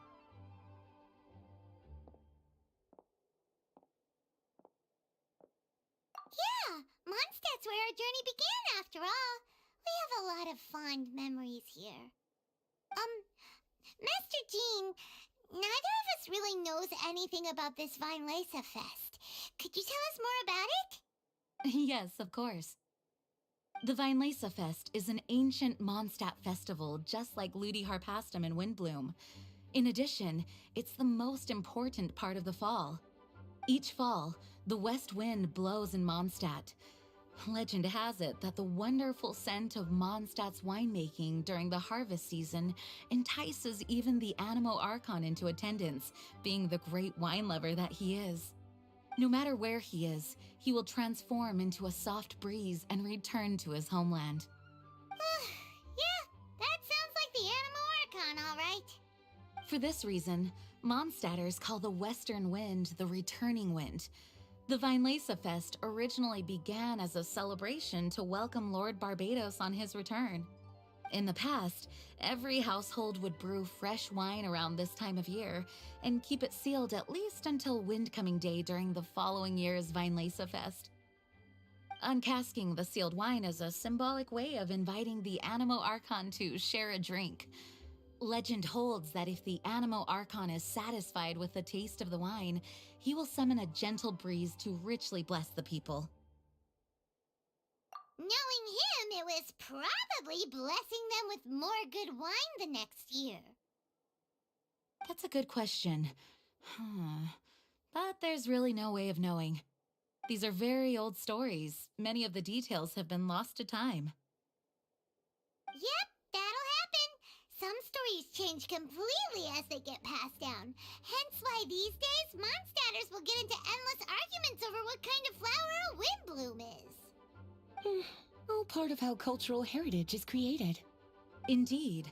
But for the time being, at least, the tradition of paying tribute to the Animo Archon on Windcoming Day is still alive and well, and the Vinelesa Fest remains a time for Mondstadters to share the joy of the harvest with one another as they partake of fine wines.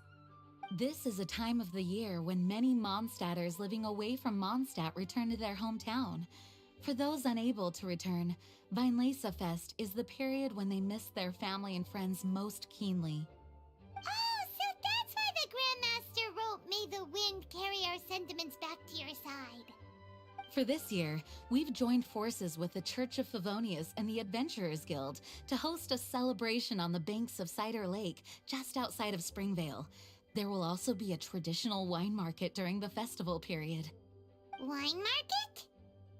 Well, originally, it was simply a place where winemakers and farmers would come to trade in raw ingredients for winemaking. These days, it is a much grander affair. Not only will you find a range of choice wines, but seasonal fruit beverages and food items for everyone to enjoy too.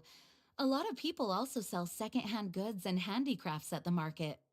The Knights of Favonius plan to use this as an opportunity to do some fundraising for needy children and elderly people in the city. Wow, sounds pretty cool. If you have the time, I encourage you to take a look around. I hope you'll find it a worthwhile experience. Now, Lisa, what was the Grand Master's message to you about? I was just about to bring that up. The Grand Master says he wants me to handle something for him. Something to do with Razor's past.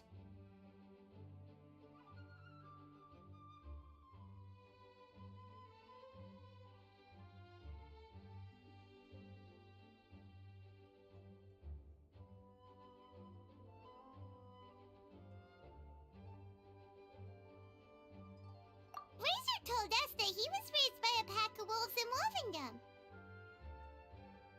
He never knew his parents. In his own words, the wolf pack is his lupical, which means family. Yes, that was as much as I knew as well. But in his letter, the Grand Master says that in the cabinet above the third bookshelf, to the right of the grandfather clock in Jean's office, there's a wooden box containing some items that Razor's parents left for him. He says it's time to give the box to Razor. Does this mean the Grand Master knew Razor's parents? It would seem so. The Grand Master didn't simply run into Razor one day in Wolvendom and teach him how to use a sword.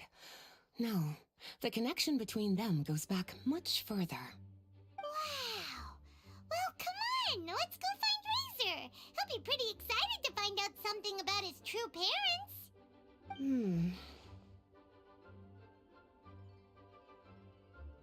Oh, cutie.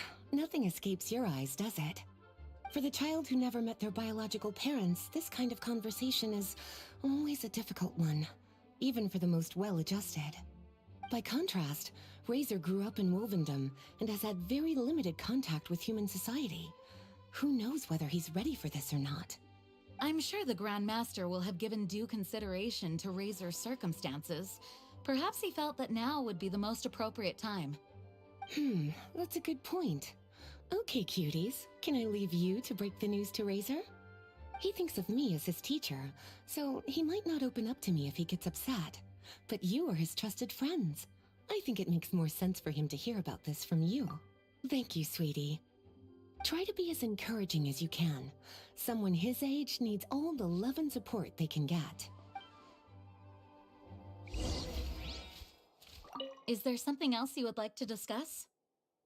Mika tells me that rather than rejoining the expedition party, Grandmaster told him to return to his post in Eula's reconnaissance company after delivering the letter. Land surveyors are usually situated in the vanguard of an army on the move and are tasked with exploring previously uncharted territory. It looks like the expedition must have entered into a much less intense phase. Have you had the chance to speak with Mika yet? When he's with people he hasn't met before, he tenses up and stands bolt upright. I really wish he had a little more self-confidence. Is there something else you would like to discuss? It was good of Mika to bring the letter back all this way. Knowing that everyone is safe and sound is the best encouragement I could ask for. Still, I hadn't counted on the captain making an appearance. The Grand Master has a rather unconventional way of describing things. But even then, I've never heard him give such high recognition to anyone. If you ever encounter the captain on your own journey, be on your guard. He is not someone to be underestimated. Is there something else you would like to discuss? Goodbye. As his teacher, I have a duty to give him the best education. Go on now, cuties.